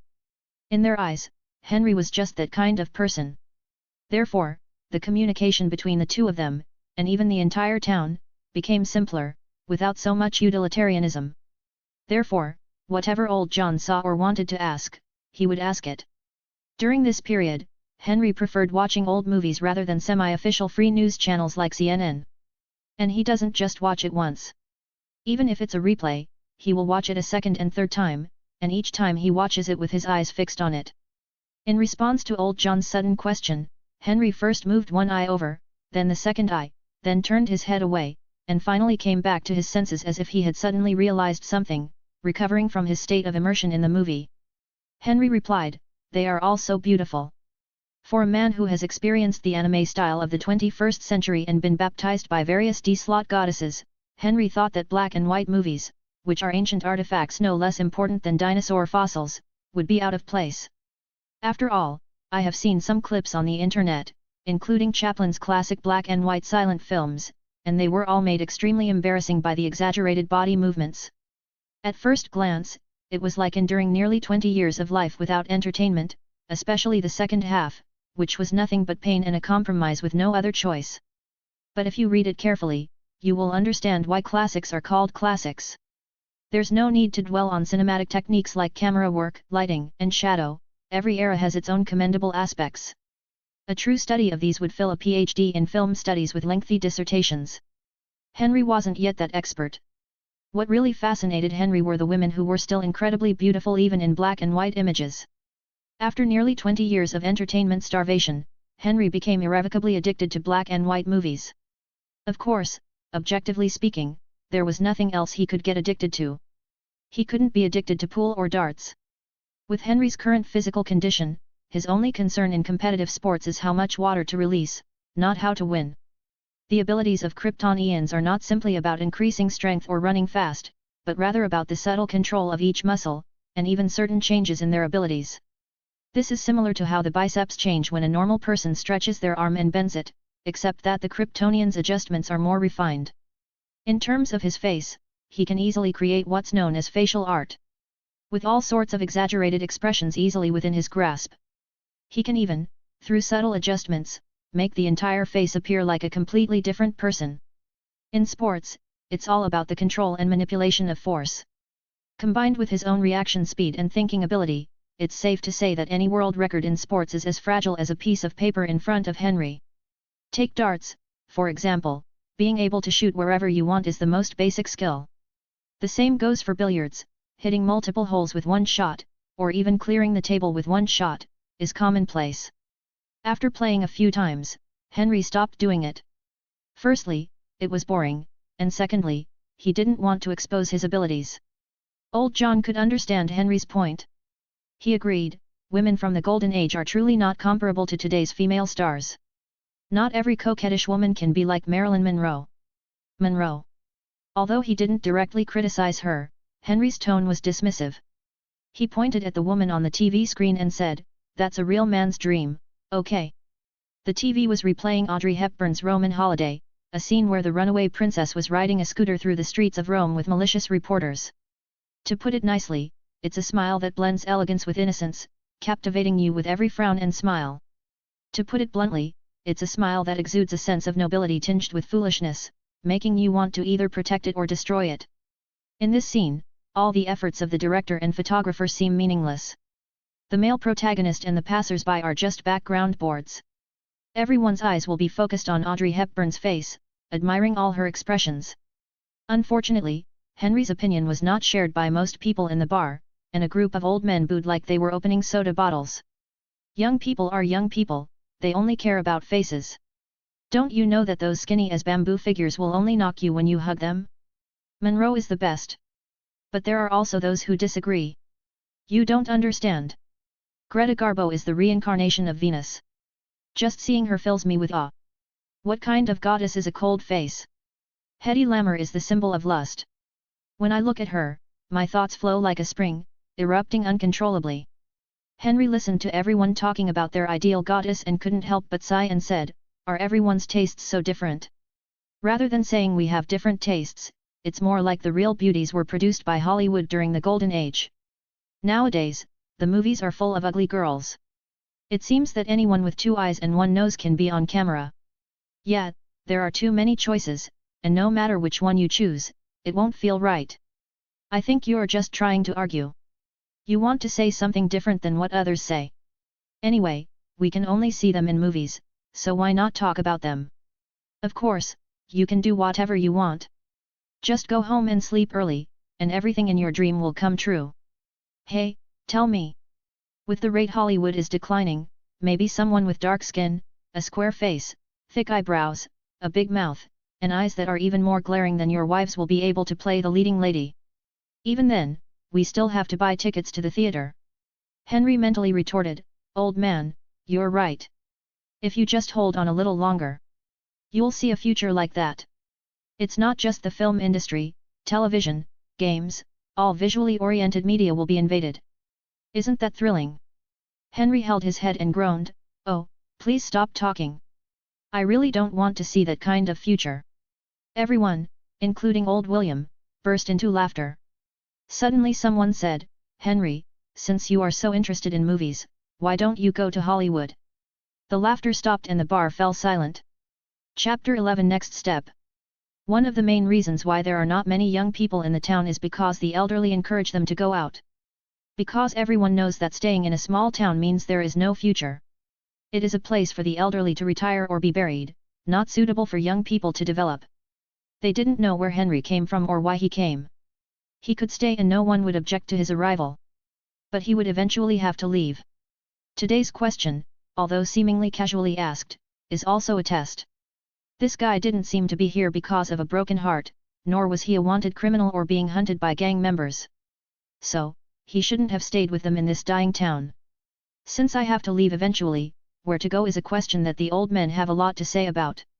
This is similar to the old ladies in my hometown who love to help people act as matchmakers. But Henry didn't respond. Instead, he said jokingly, "How do I get there?" "Swim." Old John, who was standing behind the bar, suddenly said, "If you need travel expenses, I have some money here." Henry turned his head and looked seriously at the old man who was speaking. Perhaps the saying "if someone shows kindness without any reason, he is either a traitor or a thief" left too deep an impression on him, so Henry's attitude at first was to retreat and want to refuse. But a person's eyes can convey a lot. This man, who had experienced war himself and whose 2 children had died on the battlefield, truly wanted to help others. At least those clear eyes dared to look people in the eye. Old John added, "Don't think too much about it. This is just your reward for working here. We just didn't give it to you before. Come on. This isn't some 5-star hotel. How much can you expect from me? I bet I wouldn't be able to afford what I eat if you offered me a salary. My food is bad enough already, and if you cut back on it, I won't be able to survive." Old John said angrily, "I am the owner of this bar, you don't have to worry about it. I have more savings than you think, I can always find a female college student to suck my big dick. Save that money to buy yourself a better coffin. Otherwise, you'll let the wild dogs dig you out of the ground, but they won't even have any meat or bones to chew. You'll be harming the dogs." Henry's clever counterattack made everyone join in the fun, which made Old John very angry. At this time, someone suddenly said, "If you want money, why don't you go catch crabs? Ah, it's that season now. Yes, the ban will be lifted soon. I heard that many captains have already started looking for crew members. I heard someone was trying to sell their crab boat. They've been trying to sell it for a year, but it hasn't been sold yet. Do you think it's possible? That guy just wants to find a captain, and he'll be the owner, letting others take the risk. Who would be willing to actually sell a ship that's worth literally nothing? That's how it is in a bar in a small town. You don't really need to actively seek out gossip. As long as someone starts it, people will automatically tell you all the bad news." But this time, Henry was confused. He asked Old John, "What kind of crab catching is it? Is there really money to be made?"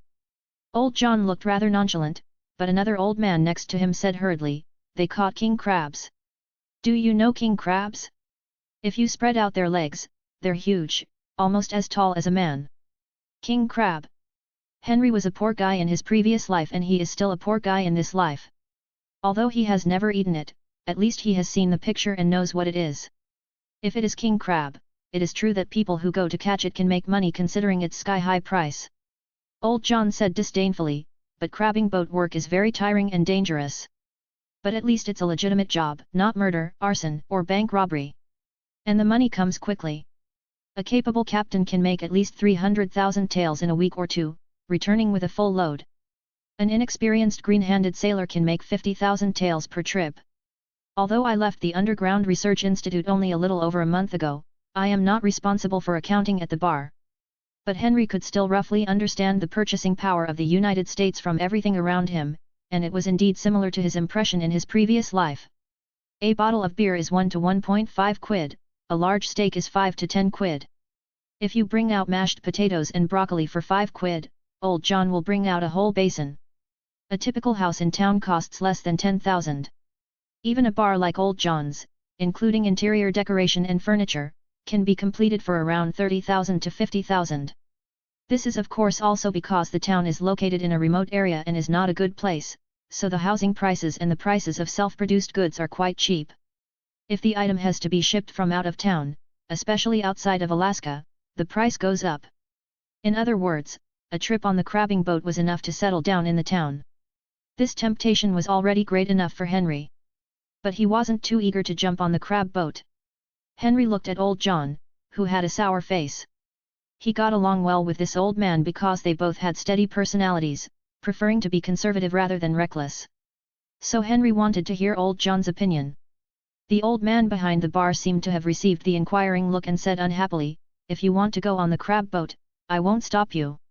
It's at least a job. But you have to think clearly.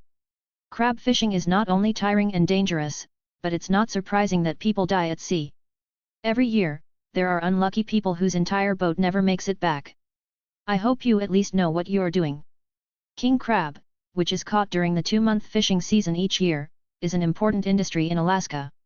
Alaskans don't necessarily believe in the saying if you haven't been on a crab boat, you're not a real man, nor are they the kind of people who know the risks and therefore avoid doing it. But I'm not really that enthusiastic about this job. Even if you make money quickly, you still have to be alive to spend it. Unless they're desperate or need a lot of money, most Alaskans won't choose to work on a crab boat.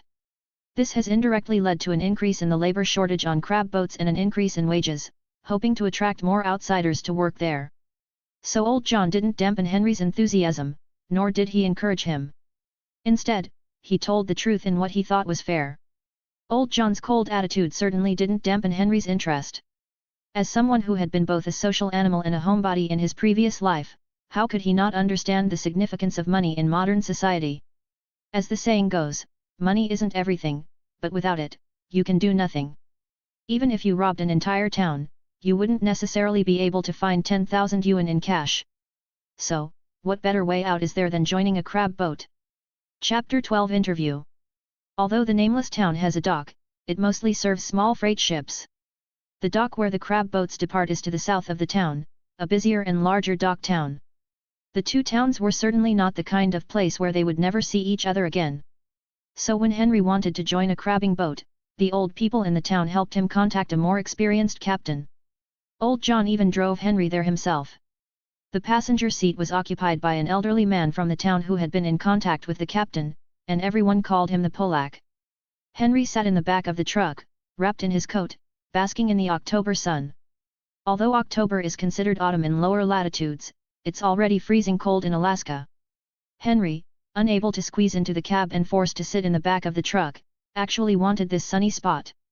Although he suspected that he might be a Kryptonian, Henry did not seize the opportunity to run out to bask in the sun because doing so would be too pretentious. Besides, my current strength is more than enough to handle daily life. Even if I sunbathe until I can move mountains and fill the sea, where are the mountains to move and the sea to fill? The purple potato spirit snapped his fingers. That was about 30 years from now. It was only 1990, so there was no need to worry about such a distant problem. But when he has the chance, Henry still enjoys basking in the sun, like now. And according to old John, when he collapsed on the beach, he used this car to carry him back. He threw it in the back of the truck at that time, so this time he was reliving the old memories. As for the small town in the south that they said was very close, old John drove at a speed of 70 to 80 kilometers per hour and it took him more than 3 hours to reach his destination. This also made Henry understand how close the Alaskans meant by very close. It was probably a closeness that only a dinosaur's neural reflexes could experience. The crabbing season in Alaska is in October and November each year, and this period is also when king crabs are at their fattest. Every year, hundreds of crabbing boats set out from various regions of Alaska to catch king crabs in the Bering Sea in early winter. As a delicacy on the table, the output value of king crab is nearly $500 million in just 2 months of fishing season. This is not only a pillar industry in Alaska, but also many businesses and communities are related to it, especially crab fishermen. Many people can live a carefree life for the remaining 10 months by just earning these 2 months' income. However, due to the extremely harsh operating environment and the extremely dangerous process, every year some fishermen or fishing boats never return home. Captains and ship owners are constantly recruiting, and there is never a year without a shortage of workers. Despite this, some ships, led by experienced captains, are not open to anyone who wants to board. Everyone who makes a living here knows who has better abilities and who can only be hired by locals by offering higher salaries, apart from bluffing outsiders. No captain would dare to take advantage of the situation and take a boat full of novices who know nothing about crabbing. Unless you intend to not return the entire ship and defraud the insurance company, usually if the insurance company discovers this situation, they will not pay the claim. Moreover, boats with too many novices are indeed not as efficient in fishing operations as those with many veterans. In order to avoid making money but not spending it, most people will still look for crabbing boats led by safe captains and with many experienced people. It was this kind of ship that old John and others helped Henry contact. Anne 21, owned by her captain, George Jefferson III. To those unfamiliar, you might mistake the two presidents of the United States for one. Old George is a traditional crab fisherman who took over his father and grandfather's fishing boat and business and has been working on the front lines of this industry since he was a child. So he is not only familiar with it, but also very good at leading people. If any child wanted to take this path, they could come and join old George on a boat trip. As long as the old captain gave his approval, the rookie would immediately become a veteran and be welcomed on any boat. If a kid wanted to make a quick buck and only travel once or twice, he'd go on old George's boat. At least he'd be able to come back safe and sound. But don't assume that just anyone can join old George's ship. Unlike other ships facing recruitment difficulties where anyone with a hand can join, old George's ship is popular, so as the captain, he has the right to be selective. So old John and the others brought Henry here before the crabbing season even started, in order to have an interview with old George. If that didn't work out, they would look for other captains' boats. As the crabbing season was approaching, many people on the crabbing boats at the dock were busy repairing and maintaining their boats, or restocking supplies for the trip out to sea. Old George stayed on his own boat and brought his men to personally check every piece of equipment on the boat. The Polish guy who brought old John and Henry with him used to be a member of the An 21 and worked as a crab fisherman for a while. So when he saw the ship, he skillfully stepped onto the deck and found old George, who was in the cabin for maintenance. "Hey, old man, I told you to bring a young man over, didn't you forget? Let me see, you Pole." Old George walked out of the cabin, wiped the oil off his hands, and hugged the newcomer, appearing very close. The old captain, shirtless, was very sturdy. Although he didn't have the well-defined muscles of those bodybuilders, he didn't have the kind of flabby fat or beer belly either. The Mediterranean bald man's hair and the stubble on his face were both white, which showed that the old captain was also old and not a young man. He saw old John coming over and shook his hand, saying, "Hey, old man, there's no bar on my boat. You'd better go back and wait for me to come over for a drink, then you'll have a chance to earn my money. Otherwise, no chance. The Pole never told me that you, poor thing, were blind and couldn't see the living creature next to me. Or that you couldn't see anything except crabs. Then I'll have to visit your wife tonight. Haha, old man, your mouth still stinks. There's a reason your bar is fast.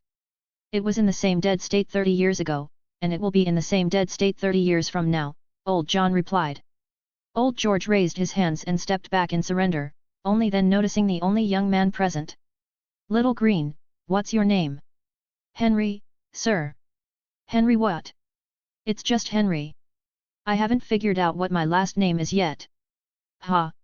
Old George laughed and didn't pursue the details. He circled around Henry and then patted him on the shoulder. As expected, Henry didn't move at all. It felt like he was patting a rock. "Not bad, Little Green," old George praised. Then he said to the two elders, "I agree to let him get on board." Then he said to Henry, "But crabbing is hard work. You'd better be prepared. Once the boat leaves the harbor, there will be no regrets." Old John said, "I have to warn you, this kid is a real eater. Don't let him end up cooking crabs for himself on the boat." "Ha, as long as you don't get seasick and vomit after eating, I guarantee you can hold on for 24 hours. Chapter 13 Xilo's Life. On the crab boat, no one called Henry Henry. Everyone followed old George and called him Little Green. The original meaning is green_crew, which means novice crew member. According to Henry's memory, it is called rookie in Chinese. As the saying goes in the military, veterans have their work cut out for them, mid-level soldiers have to wait, and rookies have to be patient. No matter where you are, rookies have no human rights, it's like a rule of thumb. On the An 21, Henry was indeed the only one without crabbing experience. The others, though the least experienced, had also been on old George's boat a few times, this being their second year.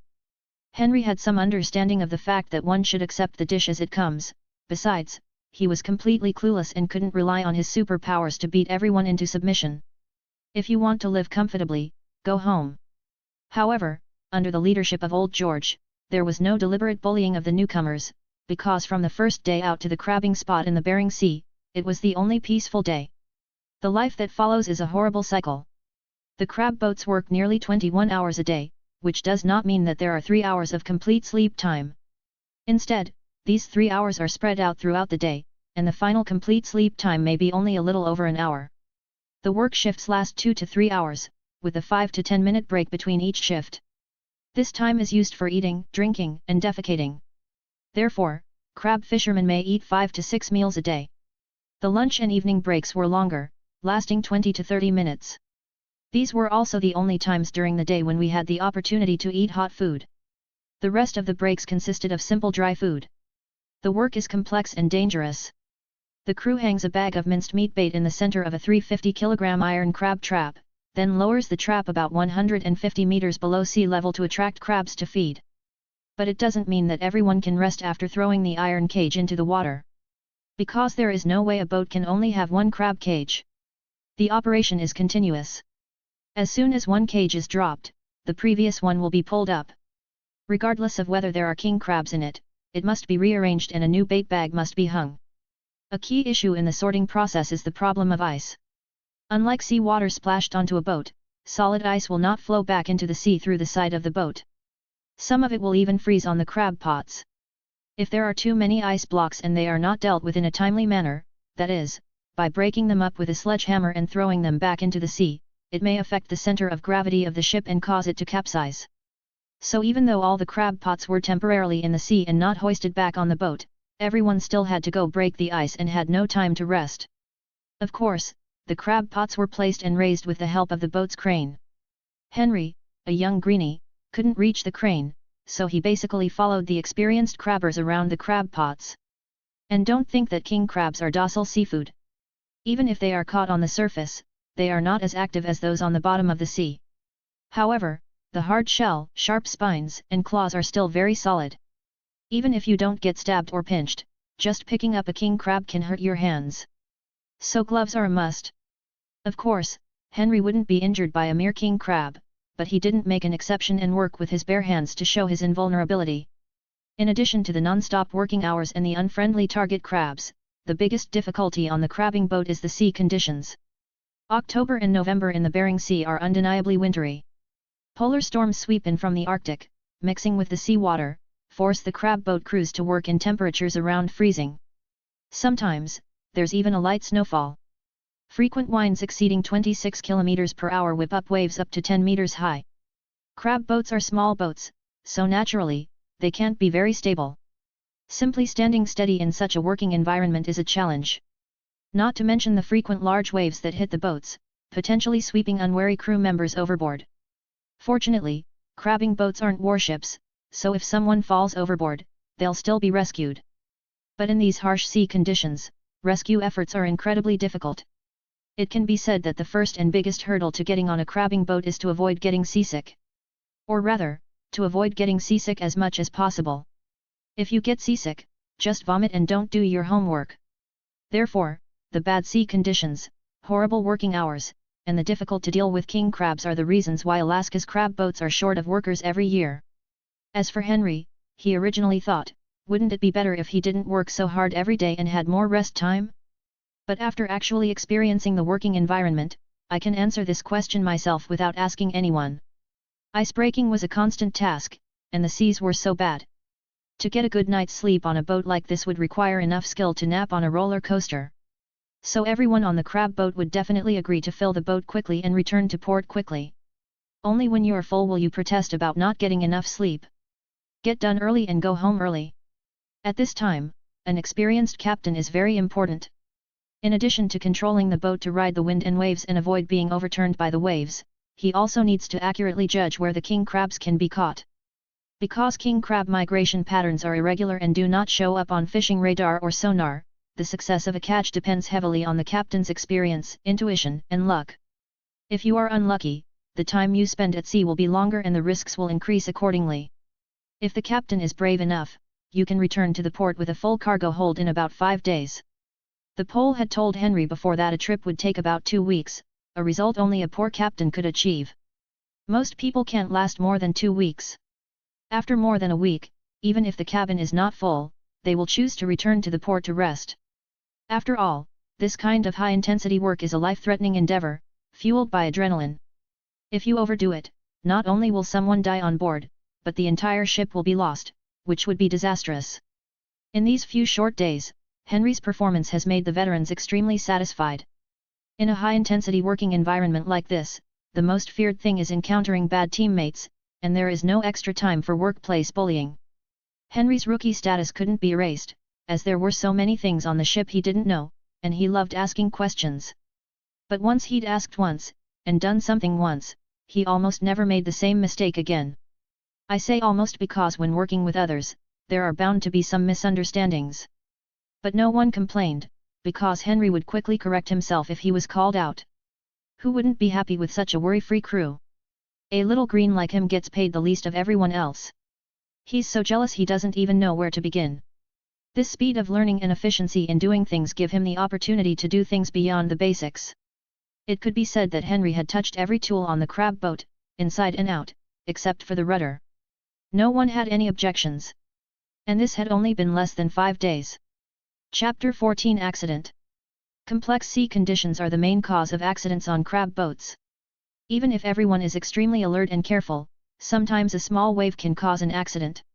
Even with an experienced captain like Old George at the helm, who could handle big waves and pay attention to small ones, sometimes accidents came so suddenly that people were caught off guard. At this time, everyone has to look after each other and be ready to support their companions on the ship at any time. The Western world's custom at sea has never been one of mind your own business and mind your own business. Rather, it's the vast ocean, and apart from each other, there's only each other. If we don't help each other, who else can help us? So it is important to help each other and get along with each other. Henry works in such an environment.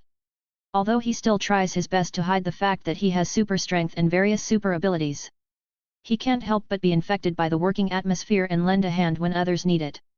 In this situation where everyone was busy, not many people paid attention to whether the strength and speed used by Henry exceeded the upper limit of normal people. Anyway, as long as he didn't do it too exaggeratedly, he could still get through it. The closest he ever came to revealing his superpowers was when a wave hit from the side, giving Annie number 21 a slight jolt. At that time, everyone was working on hoisting the crab pots. The one that was lifted out of the water was full, and everyone was excited. Because the captain had found the crab cluster, he was able to fill several baskets in a row, and no one was dissatisfied. The sooner the cabin was full, the sooner the boat could return to port and get paid. Just as the crab cage was higher than the side of the ship, a young crew member who had just gotten rid of the title of Little Green this year was pulling the tow rope of the crab cage that moved horizontally, preparing to pull the fully loaded iron cage back to the deck. This sudden jerk shifted the crab cage's center of gravity, snapping one of its supporting ropes. Not only did it return to the surface, it also began to swing outward. Meanwhile, the young crew member had the worst luck, as his arm somehow got tangled in the tow rope. The crab pot was swung outward, and either he was thrown out of the boat or his arm was torn off.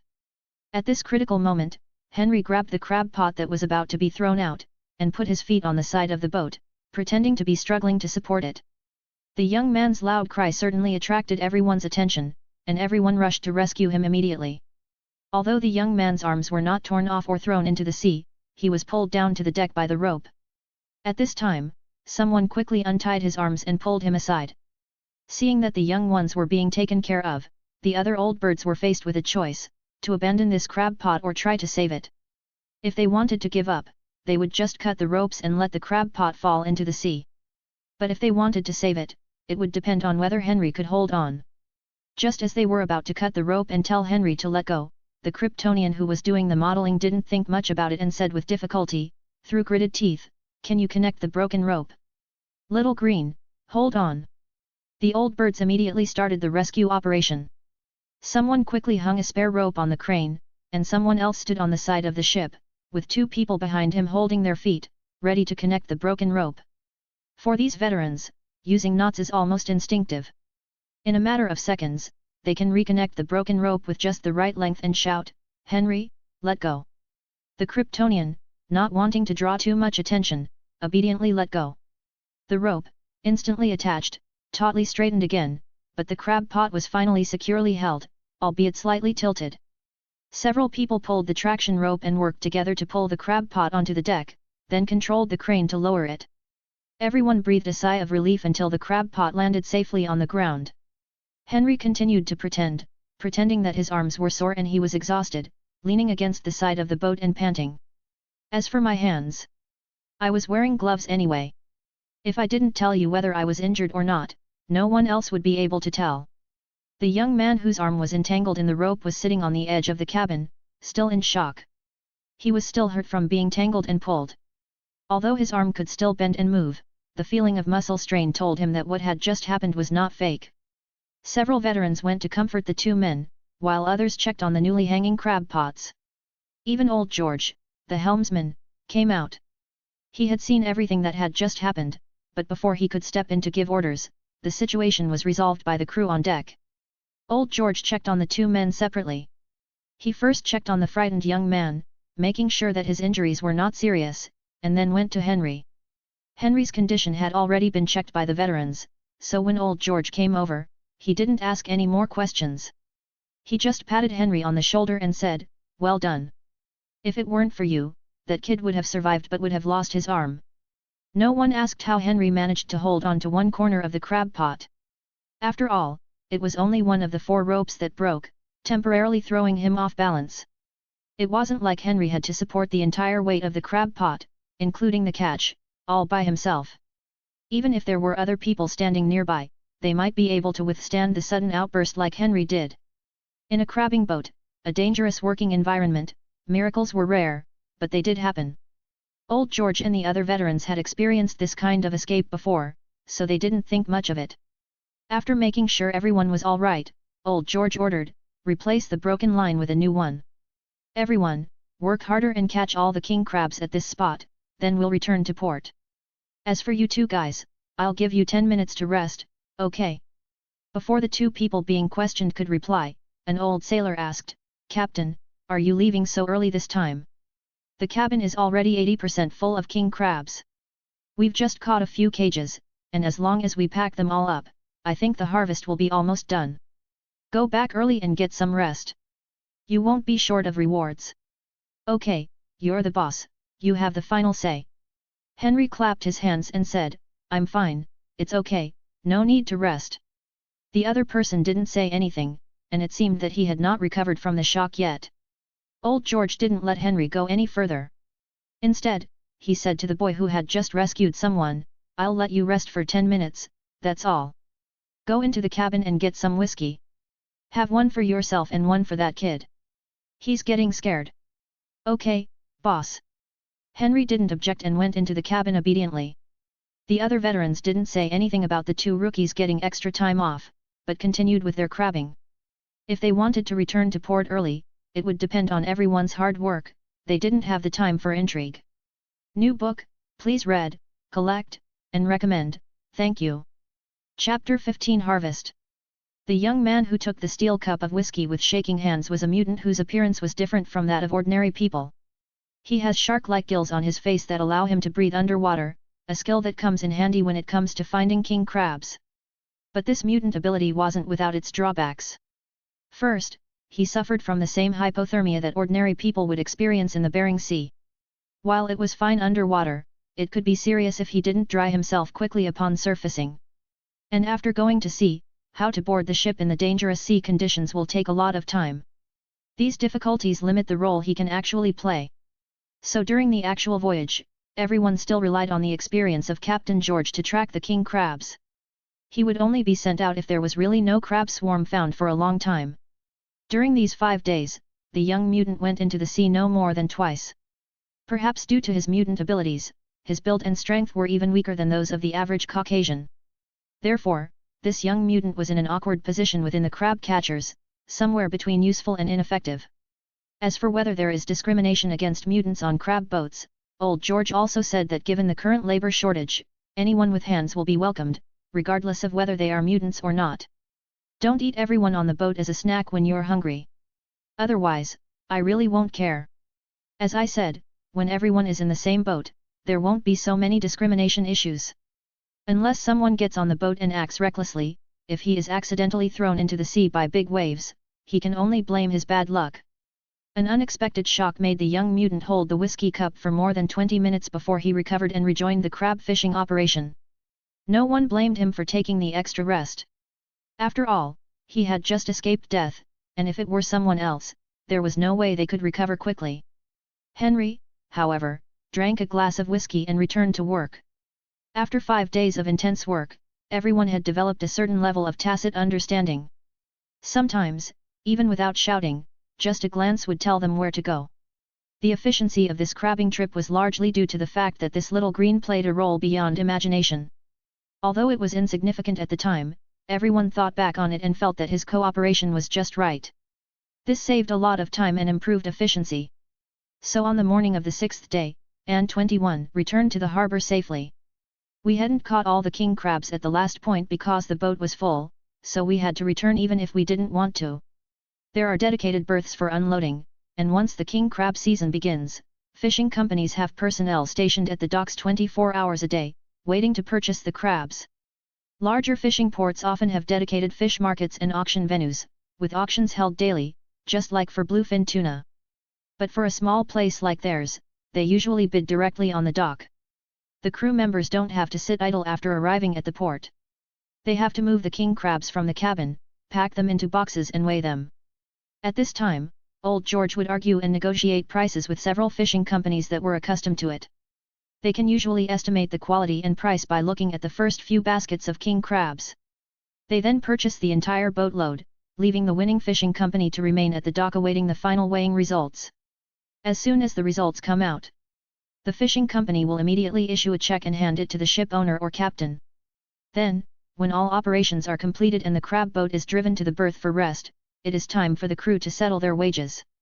Most crew members receive a fixed salary that is negotiated before they board the ship, and a small number of veterans can get some commission based on the proportion of their harvest. If the captain and the ship owner are not the same person, the captain will also receive a guaranteed commission or a commission. This is of course to motivate these veterans. After all, most of the time, the success of a ship depends on the performance of these veterans. As the newest recruit, Henry was the last to receive his check. Seeing the satisfied smiles on the faces of those in front of him, it was clear that Old George was not a stingy boss. It was the young mutant who was also snapping the check with his fingers and shouting that he would treat everyone to a drink at the bar. When Henry received the check, he was shocked by the number on it and asked, "Boss, did you write the wrong number?" Old George, of course, knew what he had written. He said, "Son, you deserve it. I saw the broken end of the rope, it's the effects of aging. I should have noticed this when I checked the equipment beforehand. So, not only did you help me clean up the mess, you also helped that guy save his arm. The extra money I gave you is less than what the insurance company would have asked me to pay after I messed up. So take it with confidence." "What? I have a chance to get the insurance money," the young mutant said excitedly. Then he was hit by a veteran nearby who asked him, "Do you want the insurance money or the arm?" Knowing what he had to give in exchange, the young mutant held his injured arm with one hand and said hesitantly, "My hand is healed. It's fine." Henry shook the check in his hand contentedly and said, "Thanks, boss." Although no one told him how much they had taken, Henry used his superpowers to know the amount on everyone's check. In fact, he was still the lowest level and took the same amount as the young mutant. But as a green, this number is considered excessive. So there is nothing to complain about. With money in their pockets, the men naturally discussed where to go to have fun. Some of the men who had families in town planned to sleep with him for 3 days and 3 nights after returning home. Old George would go crazy before leaving to avoid regrets if he really couldn't come back. But now that he had returned to the port safely and received his money, he just wanted to go home, so he didn't hang out with those young people. But he saw that Henry didn't leave, as if he was waiting for him. Only then did Old George remember the situation of this kid. "So I walked up to you and said, 'You don't have a car. Come with me, I'll get someone to take you back to Old John's bar. If you need to cash a check, I can also take you to the bank.' Boss, I just wonder if there's another chance to get on board again? I want to make money." Although crabbing was considered a dangerous and hard job by Old John and others, it was nothing to Henry. Take the most exhausting non-stop work, for example. As long as he could get some sun, Henry felt like he had endless energy. That little bit of fatigue was nothing. He knew the significance of money in modern society. The money earned from working on the crab boat was legal, so there was no reason not to earn more when he had the chance. Chapter 16 Fixing Vulnerabilities. Old George was not at all surprised by Henry's idea. Although there are many novices on crabbing boats who may only do it for a single trip, some people can adapt to this kind of work and become full-time crabbers. Even if you don't consider this job as a lifelong career, it is reasonable to earn a few more trips when you are young. Old George then discussed his future plans, saying, "After I return, my wife will arrange for another crew. And 21 will rest in port for a day, replenish supplies and undergo repairs before departing. I'm not sure how long it will take them to return to port. If you're still interested in joining my ship, conservatively estimate that you'll come back to the port in a week. The salary will be the same as this time, and I won't treat you like a green hand anymore. If you feel you've rested enough and want to board the ship early, you can also ask the Pole to contact me. I can help you find a reliable ship. But your task now is to have a good rest. Think about this at least 3 days later, okay, kid?" Henry certainly wouldn't say he was fine and could continue on board. Even if he dared to say so, no captain would dare take someone like him out to sea. Naturally, he nodded in agreement. But old George warned, rest should be a good rest. I don't welcome addicts on my ship. Addicts are a nuisance on board. I can't help you except to go down to the Bering Sea and cool your head. Do you understand me? Raising his hands in surrender, Henry said, understood, boss. I'll do as you say. As a Kryptonian who had no problem drinking whiskey, Henry doubted whether the powder would work on his body. However, he had no interest in trying it. Seeing the young man's serious expression, old George knew that the boy had listened carefully. He patted the young man's shoulder with satisfaction and said, deposit your checks in the bank as soon as possible. I've seen too many people get their checks soaked and ruined in bars, or have them stolen. And you have to hope the thief isn't quick enough, or there's nothing I can do to help you. The bank. Henry felt the pocket where he collected checks and asked, is there a place to get cash? Cash? You don't even have a bank account, do you? Old George sighed. Although he didn't ask about the young man's background in detail, he had enough experience to roughly guess what the situation was. Old George said, let me find someone to help you. That old guy is very good at doing these things. You can ask him if you have any questions. Then I will take you back to old John's bar. Even if you want advice, the people I introduced you to wouldn't offer anything too outrageous. My legs feel like they're floating right now, but I can't keep you busy doing these things. Is that okay? You've been a great help, boss. Henry certainly had no objection. It was always better to have someone to introduce you to something than to go it alone. Patting Henry on the shoulder again, old George said, if all is well, follow me to the dock management office. I'll make a phone call over there, and you just wait there. Okay, as you arrange. The dock management office was just a small office, but there were tables and chairs next to it for people to rest. Old George dialed a number on a public phone. Told the person on the phone about the situation, and then hung up. Before leaving, he bought Henry a cup of coffee and said, the old man will be here in about 10 minutes. His name is Tom. I've told him about your appearance and situation. You two will handle the rest of the process yourselves. Okay. Henry took the coffee and nodded, thanks, boss. Finish it quickly and go to bed early. It's hard to recover after a boat trip without 3 days of rest. The older you get, the longer it takes. I can't go to the bar like you young people do. After saying that, old George was gone. He had to get to the parking lot and drive home. If he didn't leave, he wouldn't be able to hold on any longer. The coffee sold at the dock was awful, and Henry nearly spit it out after his first sip. But perhaps precisely because of this, it was extra refreshing. Especially with his enhanced sense of taste, he felt so refreshed that he felt like he could soar straight out of the atmosphere. After a while, someone drove up in a light brown vintage car that Henry had only seen in TV dramas or old movies. Instead of parking in the parking lot, he rolled down the passenger window next to the rest area. The man inside the car yelled, "Hey, kid, I mean you, get in the car. That damn guy George sent for me." "Tom?" Henry asked doubtfully as he stood up. "Yes, that's me. Where else can you find a Tom as handsome as me?" The person in the car was an old white man with a very unique personality. His hair was half brown and half silver, and he was wearing a pair of very inappropriate sunglasses. Henry was not afraid that the other party had any ill intentions, so he opened the passenger door and got in the car. Before he could even sit down, Tom said in disgust, "Wow, you're pickling yourself like a pickle. You smell only slightly worse than canned herrings. Is it really that bad?" Henry sniffed the smell on his body and explained, "You know. On the boat, we were either wearing raincoats or coats, so it was hard not to smell pickled. God, please forgive me."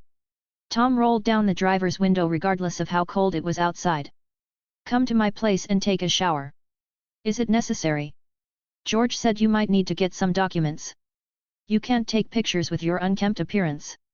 Looking at himself in the rearview mirror, Henry now had a head of messy hair that nearly covered his eyes, and a face covered in stubble. "If I used this as an ID photo, it would be like telling others that there was something wrong with me." So Henry didn't insist and said, "Well, I should get ready. But I don't have any change of clothes. If you don't mind wearing old clothes, I have some clean ones over there.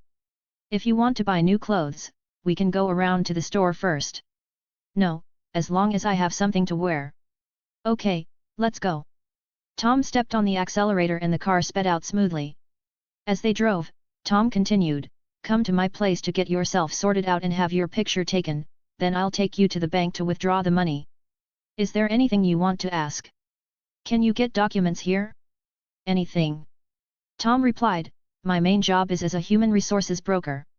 I help people from other places get work permits, then introduce them to crab boat captains, and I take a reasonable commission. Everything is legal. Your situation is quite special. If you don't want to be targeted by the IRS, you still have to submit relevant documents such as proof of employment and pay the taxes you owe. Everything I do is legal. Don't mistake me for a forger. I'll certainly do what George asks me to do, but I'll still charge you a fee. I think that's understandable." Chapter 17 Shaving Problems. "Is this possible?" Henry asked in surprise. Although he didn't know the details, Henry knew one thing: he had no legal identity. He was at a loss as to where to get a document, even if it was just a fake one. Now that Tom says he can do it, how can we not be surprised? Old Tom smiled proudly and said, "This is Alaska. As long as you are not a federal wanted criminal, everything will be easy." After a pause, he whispered stealthily, "Actually, even if it is, there are ways to deal with it."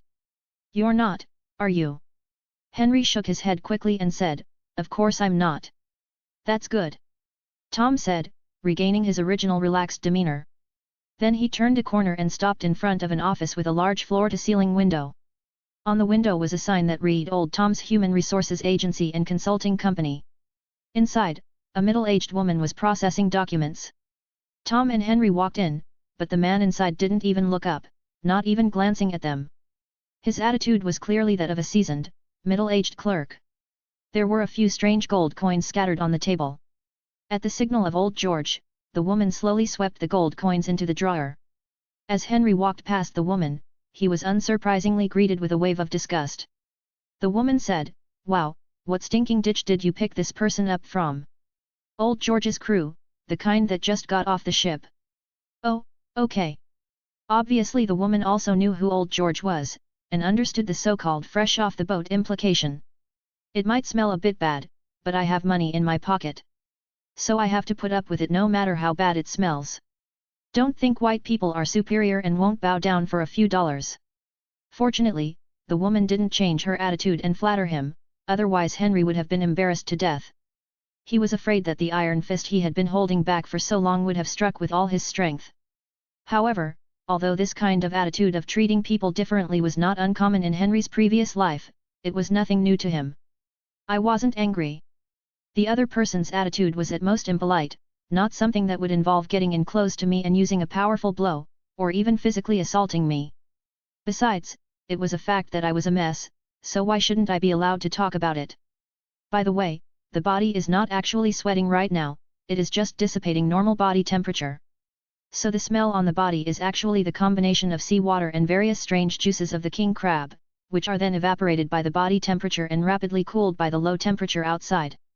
Especially the salt in seawater. It makes everything taste weird. I took the clean clothes from Tom and used the bathroom in his office. As I passed the big bed, I couldn't help but wonder if he was looking for a secret secretary or a female customer who came to ask for help. But judging by this shabby place, this big bed probably won't be used very often. There's nothing much to say about bathing, just scrub vigorously. It won't hurt you anyway. But make sure you scrub away all the dirt, like a thorough cleaning. It's easy to deal with the dirt that doesn't belong to the body, but it's difficult to deal with the hair and beard. Henry tried to cut a section with the scissors, but when he realized he couldn't cut any further, he decided not to force it, fearing that forcing it would only break the scissors. So what to do with this face? I remember seeing in a Superman cartoon that Superman used thermal vision and mirror reflections to tidy up his appearance. So can I shoot light with my eyes? Henry has never tried this. In order to avoid destroying other people's bathrooms, Henry first raised his palm in front of himself, intending to use himself as a target. But how do you shoot thermal vision? There's no online tutorial. I held it in for a few times as if I was having a bowel movement, my eyes widened. Sure enough, nothing happened. Then I silently told myself that I would shoot out my gaze, but it was still useless. So Henry can only turn to his distant memories. There are many works that describe Superman's origin, but the most detailed one is probably the long-running TV series, Smallville. Clark Kent, a Kryptonian boy who gradually awakens various superpowers, shoots out heat vision for the first time in his life because of sexual impulse. Seeing a beautiful teacher with long legs and fair skin would only make an ordinary boy have a wet dream and a nosebleed. But our future Superman's eyes lit up and he almost burned down his barn. So, what's this suggesting? To seek out my own belated adolescence? Or are you thinking back to the adolescence that lasted more than 30 years before you traveled through time? In order to get a haircut and shave, Henry had no choice but to try his luck. With my eyes closed, the figures of the teachers in the D-slot seemed to rotate before my eyes. Thanks to the help of my super brain, I could remember every movie I had seen clearly and could even recite the serial number. As expected, the first part of my body to react was my lower body, and then a stream of heat started from my tailbone and moved upwards through my spine, neck, and back of my head. This change unexpectedly reminded Henry of the new Hollywood Godzilla, the prelude to the nuclear ray being fired. Could it be that he is not actually a Kryptonian, but a human-shaped Godzilla? Suddenly, a final impulse from before the sage's time surged into his eyeballs. Henry opened his eyes uncontrollably, only to see a sea of red before him, and then felt a burning pain in his right hand. This feeling comes and goes quickly, just like a man's orgasm. The world returned to normal colors. The right hand that was held in front of his eyes as a target was not shot through by himself, but there were only 2 burn marks on the palm. Henry had secretly tried it himself. He touched the boiling water used to make coffee with his hands, and there was nothing wrong with it. He just felt the temperature was very high, and he didn't feel any pain at all, let alone any injuries. This pain was the first time he had felt it since leaving the Underground Research Institute. However, this was like breaking through a membrane, freeing him from certain limitations. He could emit heat rays at any time he wanted, and he could even adjust their intensity and duration. It's like installing a heat ray switch and valve in your brain.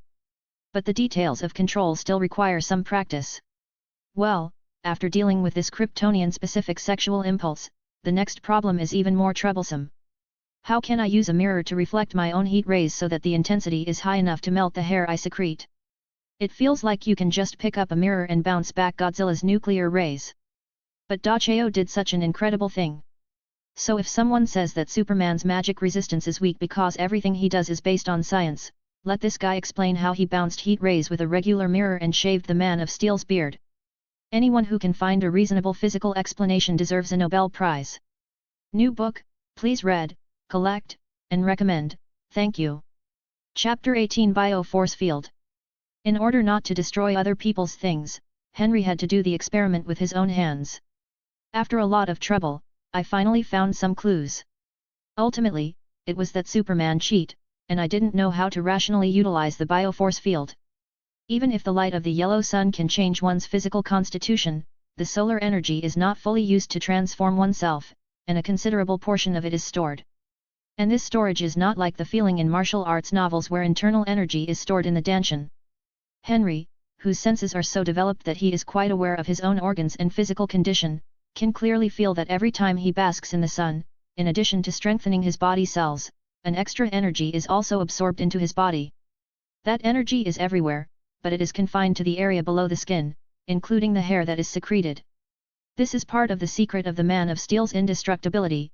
It's not entirely due to the mutated and strengthened cells that can withstand all damage. As long as you use this energy properly, you can almost make your dreams come true.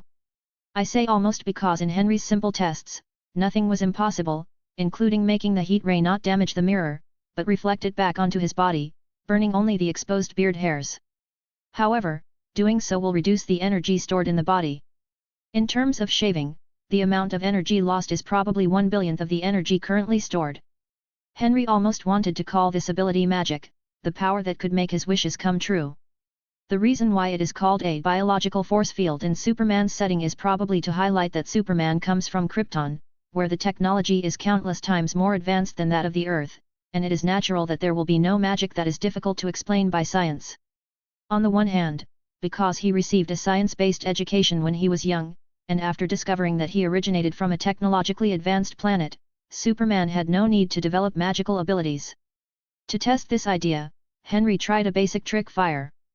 Just rub your index and thumb together, and without any difficulty, a flame like a lighter appears at the fingertips. This discovery made Henry doubt for a moment whether he was really a Kryptonian, but he immediately understood why Superman did not develop this ability. From a scientific point of view, the conversion of energy inevitably faces a problem, namely the generation of entropy, which is simply called waste. He used his own heat rays to remove all the stubble on his chin, cheeks, and neck. And it only consumed 1/1000th of his stored energy. But the simple act of lighting the flame with one finger instantly drained away 1/10,000th of the energy stored. Furthermore, the longer the flame was maintained, the more energy it lost.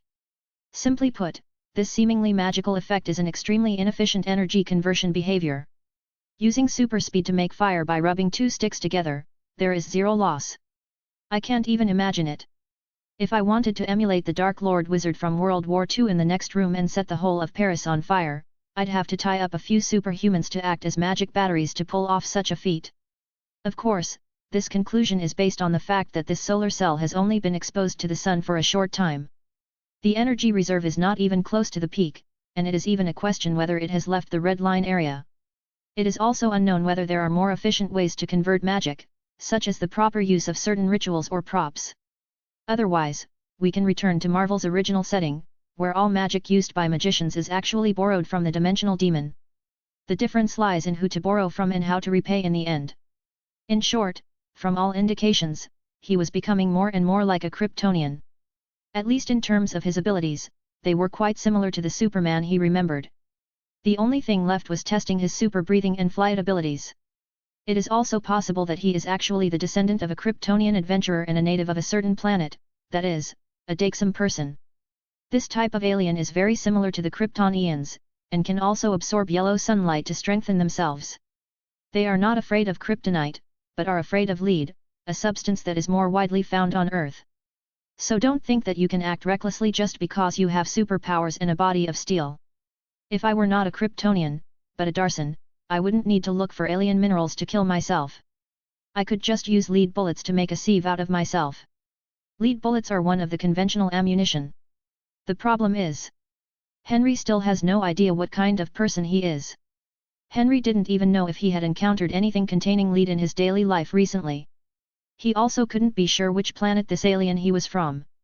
Even though I figured out some things in the bathroom, it didn't take me much time thanks to the thinking speed of my super brain. The noise was quite loud. Although it didn't damage anything in the bathroom, I'm afraid someone outside could hear it. His right hand, the one he'd used as a test target, was in a terrible state, flesh and bone exposed. While it was apparently healing, it still wasn't as fast as the immortal level healing of Wolverine or Deadpool. In order not to scare people, Henry tore a strip of cloth from his old clothes, washed it, and wrapped it around his palm. As for whether it hurts, to be honest, after going through the torture of the latter stages of graduate school, even if I were to have nails hammered into my hands and feet like Jesus, the pain would be nothing but a drizzle, nothing at all. After cleaning up, Henry walked out of the bathroom, passed through the large room, and came to Tom's office. The owner of the office put both legs on his desk, crossed and raised, with an unhappy look on his face. He wanted to say something when he saw Henry coming out, but when he saw the cloth wrapped around his right hand, he stopped talking. After a moment, Tom gave him a sympathetic look and said soothingly, "Young man, I understand that you're so hot-tempered. If you want, I can take you to the strip club in town. With a little more skill and a little money, you can find an ideal sweetheart to spend the night with. There's no need to torture yourself like this. You've got your skin peeled off. Your hand is already like this, how about I take you to the pharmacy to buy some ointment? Or some lubricant or something?" Fuck. What did this guy understand? Rather than explaining the injury on his hand, Henry inexplicably wanted to test the consequences of a heat ray brain explosion. Does it melt through like a laser, or boil the brain and then explode? There is a good head right in front of me to test. Chapter 19 Bank Payment. Old Tom, unaware that he had escaped a disaster, pulled Henry in front of a white wall, took a few photos, and then safely sent him to the bank. First National Bank of Alaska is the most common bank in Alaska and one of the best banks in the United States, having long received a 5-star rating. Founded in 1922 by Winfield Irwin Sr., it laid a solid foundation during the railroad construction boom in Alaska in the 1920s. Such a bank certainly has a wide range of business items, and the bank manager knows how to entertain every type of customer. At least when Tom led the people in, the bank manager sitting in the office came out to greet them immediately. "Hi, Mr. Tom, you look as handsome as usual today." The bank manager extended his hand and greeted. Old Tom, however, gave the visitor no respect at all and said, "You might as well say that Franklin is still Franklin, and he won't change even after 100 years. Right. Haha, Franklin is as old as our bank's history, so of course it won't change." The bank manager joked to himself and asked, "Who is this customer?" "Henry, one of old George's crew. He's here to cash a check." "Welcome, welcome to our bank. We have the best reputation in the United States and the most convenient service. I wonder if you would like to deposit money into an account at another bank, or open a new account with us?" Tom answered for Henry, "Cash. He wants cash directly. For cash, the handling fee is 0.6%. The general handling fee for cashing is 0.4%. If you open an account with our bank, I can reduce the handling fee for cashing checks to 0.2. Would you consider opening an account? He still has some incomplete documents. If you're flexible, we can consider other options." Tom explained the situation tactfully and then turned to ask, "Henry, what are you going to do?" Some people would care about the difference in fees, so Tom didn't plan to help Henry make the decision. Of course, the reason he disclosed the details was to let the bank manager know that there would be some non-compliant difficulties involved, and he had to be mentally prepared. "No, I'd rather just take cash," Henry said without thinking too much. After understanding Tom's hint, the bank manager certainly wouldn't say anything more about Henry's decision. After all, there were still some risks in allowing him to conduct non-compliant operations. Although doing so should allow for a separate commission to be collected privately, since the client has made the decision. Let's save ourselves some trouble and stick to the rules, so no one has to worry about anything else. The bank manager smiled as he moved an exquisite wooden tray in front of Henry and said, "Please take out the check you want to cash. I will cash it for you immediately." Henry was a bit surprised by the swiftness of the action. He had expected the bank to either be reluctant or delay the withdrawal of such a large sum of cash. Seeing Henry's slightly surprised expression, Tom knew what these new rookies were thinking without asking, and explained. During crabbing season, some crabbers often take the cash and leave, never to return. So banks usually have extra cash on hand during this time, so it's not surprising. This also explains why, although the bank in this small town is not large, Henry observed that there are quite a few armed security guards. Based on the principle that there was no need to cause trouble for oneself if there was a legitimate way to make money, robbing a bank was certainly not an option. Henry placed the check signed by Old George on the tray. The bank manager took back the tray, looked at the number on the check, and asked for confirmation, "Sir, you want to cash this check for 80,000 taels, am I right?" "Yes." "Okay, please wait a moment." The bank manager stood up with the tray and went to handle the redemption business.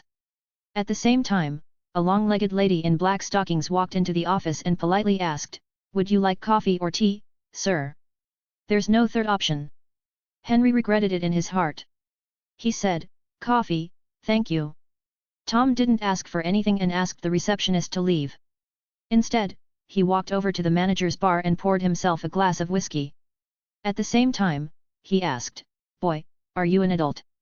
"Well, what's the legal drinking age?" Henry asked. He wasn't sure if the rules in this world were the same as he remembered, so he asked. 21. "That's a shame, I'll just have coffee." "It's a shame there's no milk." "Tisk, then your life will lose half its fun." After returning to the sofa with his whiskey glass and settling down comfortably, Tom asked, "Tell me, how did you get on George's boat? I didn't know you were doing background checks here." "Who are you? Are you an undercover CIA agent?" "Ha, we'll have to wait a moment. Instead of chatting, do you want to confront me? Or perhaps admire this tasteless office together? I can tell you responsibly that none of the paintings and furnishings here exceed 100 pieces." Not intending to respond to the question of the cheapness and taste of this office, Henry answered Tom's question. "I was introduced to the ship by the Polak. I met him at Old John's bar. Do you know that little town in the north?" "Ah, that old fogey left over from World War II, hey? I know him. A whole family of patriots, and he's the only one left." Henry didn't want to refute this slightly rude teasing. Old Tom asked again, "There's more to it than that, Sonny." Old George pays little attention to a little greenie. "What else have you done?" "Well, there was a little accident on the boat, and I helped to fix it. And then there's the matter of me thinking I'm a quick learner and a bit of a hard worker. As for the rest, you'll have to ask George. I don't know what he thinks." "Oh, just a little accident," Tom said casually, but didn't think much about it. The two of them couldn't continue chatting because the bank manager came in. This time he brought a larger tray with stacks of cash on it and placed it in front of Henry. After deducting the bank's cash handling fee of 480 taels, there are a total of 79,520 taels here. A bundle of 100 taels contains 100 notes, and there are 7 bundles here. I've taken the initiative to exchange the remaining notes for you. It's all here, please count." At the same time, the bank lady who had brought in the coffee reappeared, this time pushing a bank money counting machine in. She counted all the cash in front of Henry with a deft movement, and added up the numbers on a calculator to make sure they were correct. When the bank lady finished counting, Henry also finished counting. He did not intend to count again with his hands, but he felt quite dazed holding the bundles of banknotes. Seeing this, the bank manager asked someone to bring a small bag and put all the money in it. He smiled and said, "This bag is free." Chapter 20 Consultation. When I drove back to the office, the old lady was still sitting at her seat busy. Tom asked the guest to sit down first, then picked up an old backpack, emptied the contents, and handed it to Henry, saying, "Your money will be exchanged for this backpack. This backpack is for you." "Why change?" Henry asked puzzledly. "Whenever a customer who wants to withdraw cash doesn't have a bag to put it in, the bank will provide them with the same bag. So when someone walks outside with a bag like that, it's like they're telling others, 'I have money, come and grab it quickly.'" Henry frowned and asked, "Is the bank colluding with people outside?" Tom explained, "No, banks aren't that shady. But no matter how they change things, they'll be targeted. So only greenies who don't know the situation would run around with bags like that. You were introduced by George. I don't want you to be robbed as soon as you leave my place. I would be derelict in my duty then." Henry, understanding the situation, didn't bother changing bags. He simply stuffed the bank bag into Tom's backpack. He could just leave the conspicuous handbag tucked away, so it didn't matter how he carried the money. Seeing Henry finished, Tom tapped the table and said, "Now that I've collected your payment, let's talk business. I'll take care of the necessary documents and procedures for you. My fee is 2,000 taels." 2,000? Henry's eyes widened in surprise. "It's cheaper than I thought. Is this a real ID, not a fake one?" Tom smiled and said, "Believe me, it's cheaper to do the real thing than the fake one. The reason most people can't do it is that they don't know who to contact, and even if they do find someone, they may not know what to do. The law opens many doors for those who understand. As long as you follow the right path, there's no need to waste money. It's just that most people who know tacitly keep silent. Because they don't have the obligation to help others unconditionally, right? Some people say that all the ways to make money are written in the criminal law. This is both true and false. The reason why I say this is true is because breaking the law is really profitable. It's just that the price you have to pay is somewhere else, such as after you get caught. The reason why it's wrong is that in the eyes of people who play high-end games, making money is not only troublesome, but also small. Just think about it. Is it possible for an ordinary person to rob a bank of 100 million yuan at a time? And not have to be chased by the police afterwards? Although Henry was not accustomed to such things, he didn't think it was a big deal. As the saying goes, let him be strong, and the wind will blow over the hills. As long as I lie flat enough, the wind resistance will be low. This is physics knowledge, scientifically proven. Although he wasn't sure if Tom was as capable as he claimed, Henry still chose to trust George's recommendation. The old man wouldn't just randomly assign someone with the intention of losing his salary. So Henry reached into his bag without thinking, took out a bundle of money, put it on the table and pushed it over. Tom picked up the bundle of banknotes with the bank seal and said half sarcastically, "Oh, boy, are you going to count the money myself? I have some questions I'd like to ask you. If you could help, that would be great." Henry pointed to the French window outside and said, "It's a consulting company, isn't it?" Putting down the bundle of bills in his hand, he pushed it back to the middle of the table. Tom looked at the young man in front of him with a calm demeanor. Tell me about it. I can't say for sure. Is there a car rental company here? I want to rent a car. Rent a car? There aren't any in town. You have to go to the Hooper Bay Airport to find private rental companies. Why don't you just buy a car? Those rental cars are for tourists, and they're not cheap. Henry said honestly, I plan to try my luck in Hollywood after the crabbing season is over. Oh, the dream of becoming a star. Not necessarily. Maybe just to see the world. I won't be staying here for long anyway. Buying a car and then having to sell it again is a hassle. Asking someone to take care of it is the same. Tom said seriously, if you are willing to listen to my advice, then my advice to you is to buy a car. I don't know how many times you plan to go on the crabbing boat, but if you don't have a bank account, believe me, you don't want to carry that bag through airport security. Pointing to the old backpack lying next to Henry. So the best option for you is to take the ferry. Another advantage of the ferry is that if you pay an extra fee, you can drive your car aboard and take it with you to your destination. This way you can save time and trouble finding local transportation. Henry frowned and asked, will there be trouble with airport security checks for domestic flights? Tom shrugged helplessly and said, you never know how those who hold public power will use the power they are given. I only know that smart people will know how to stay away from trouble. By comparison, the ferry is much simpler. You buy a ticket, drive on board, when you reach your destination, drive off. That's it. Even if you have a whole carriage full of explosives, as long as you don't detonate it right away, no one will care. Tom leaned forward, elbows on the table. Of course, the one minor drawback of the ferry is that it takes a little longer, he said. If that's not a good idea for you, I have no objection. I was just offering a suggestion. Okay, then help me buy a car. Or tell me where I can find a used car. What do you want from a car? 4 wheels, as long as it can run with gas. With a laugh, Tom untied the car keys from his keychain and tossed them to Henry. The used car dealerships in town only sell junk. You should drive this baby. Henry looked at the key in his hand with disgust, then looked at old Tom. The old man said dissatisfiedly, hey, that's a Cadillac DeVille, a '65 classic model. Who wouldn't like this baby? Besides, there is a benefit to driving this car. 25 years old. It wasn't a well-cared-for vintage car, just reasonably clean. Although his standards were not high, he felt like a rag picker. Henry asked unsatisfiedly, what's the benefit? Just look at the license plate, and the cops won't stop you. And even if they do, just tell them old Tom is still handling the paperwork and transfer, and no one's going to bother you.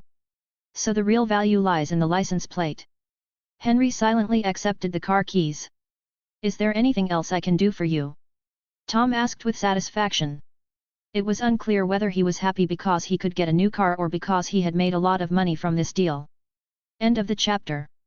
Like and subscribe for more videos like this.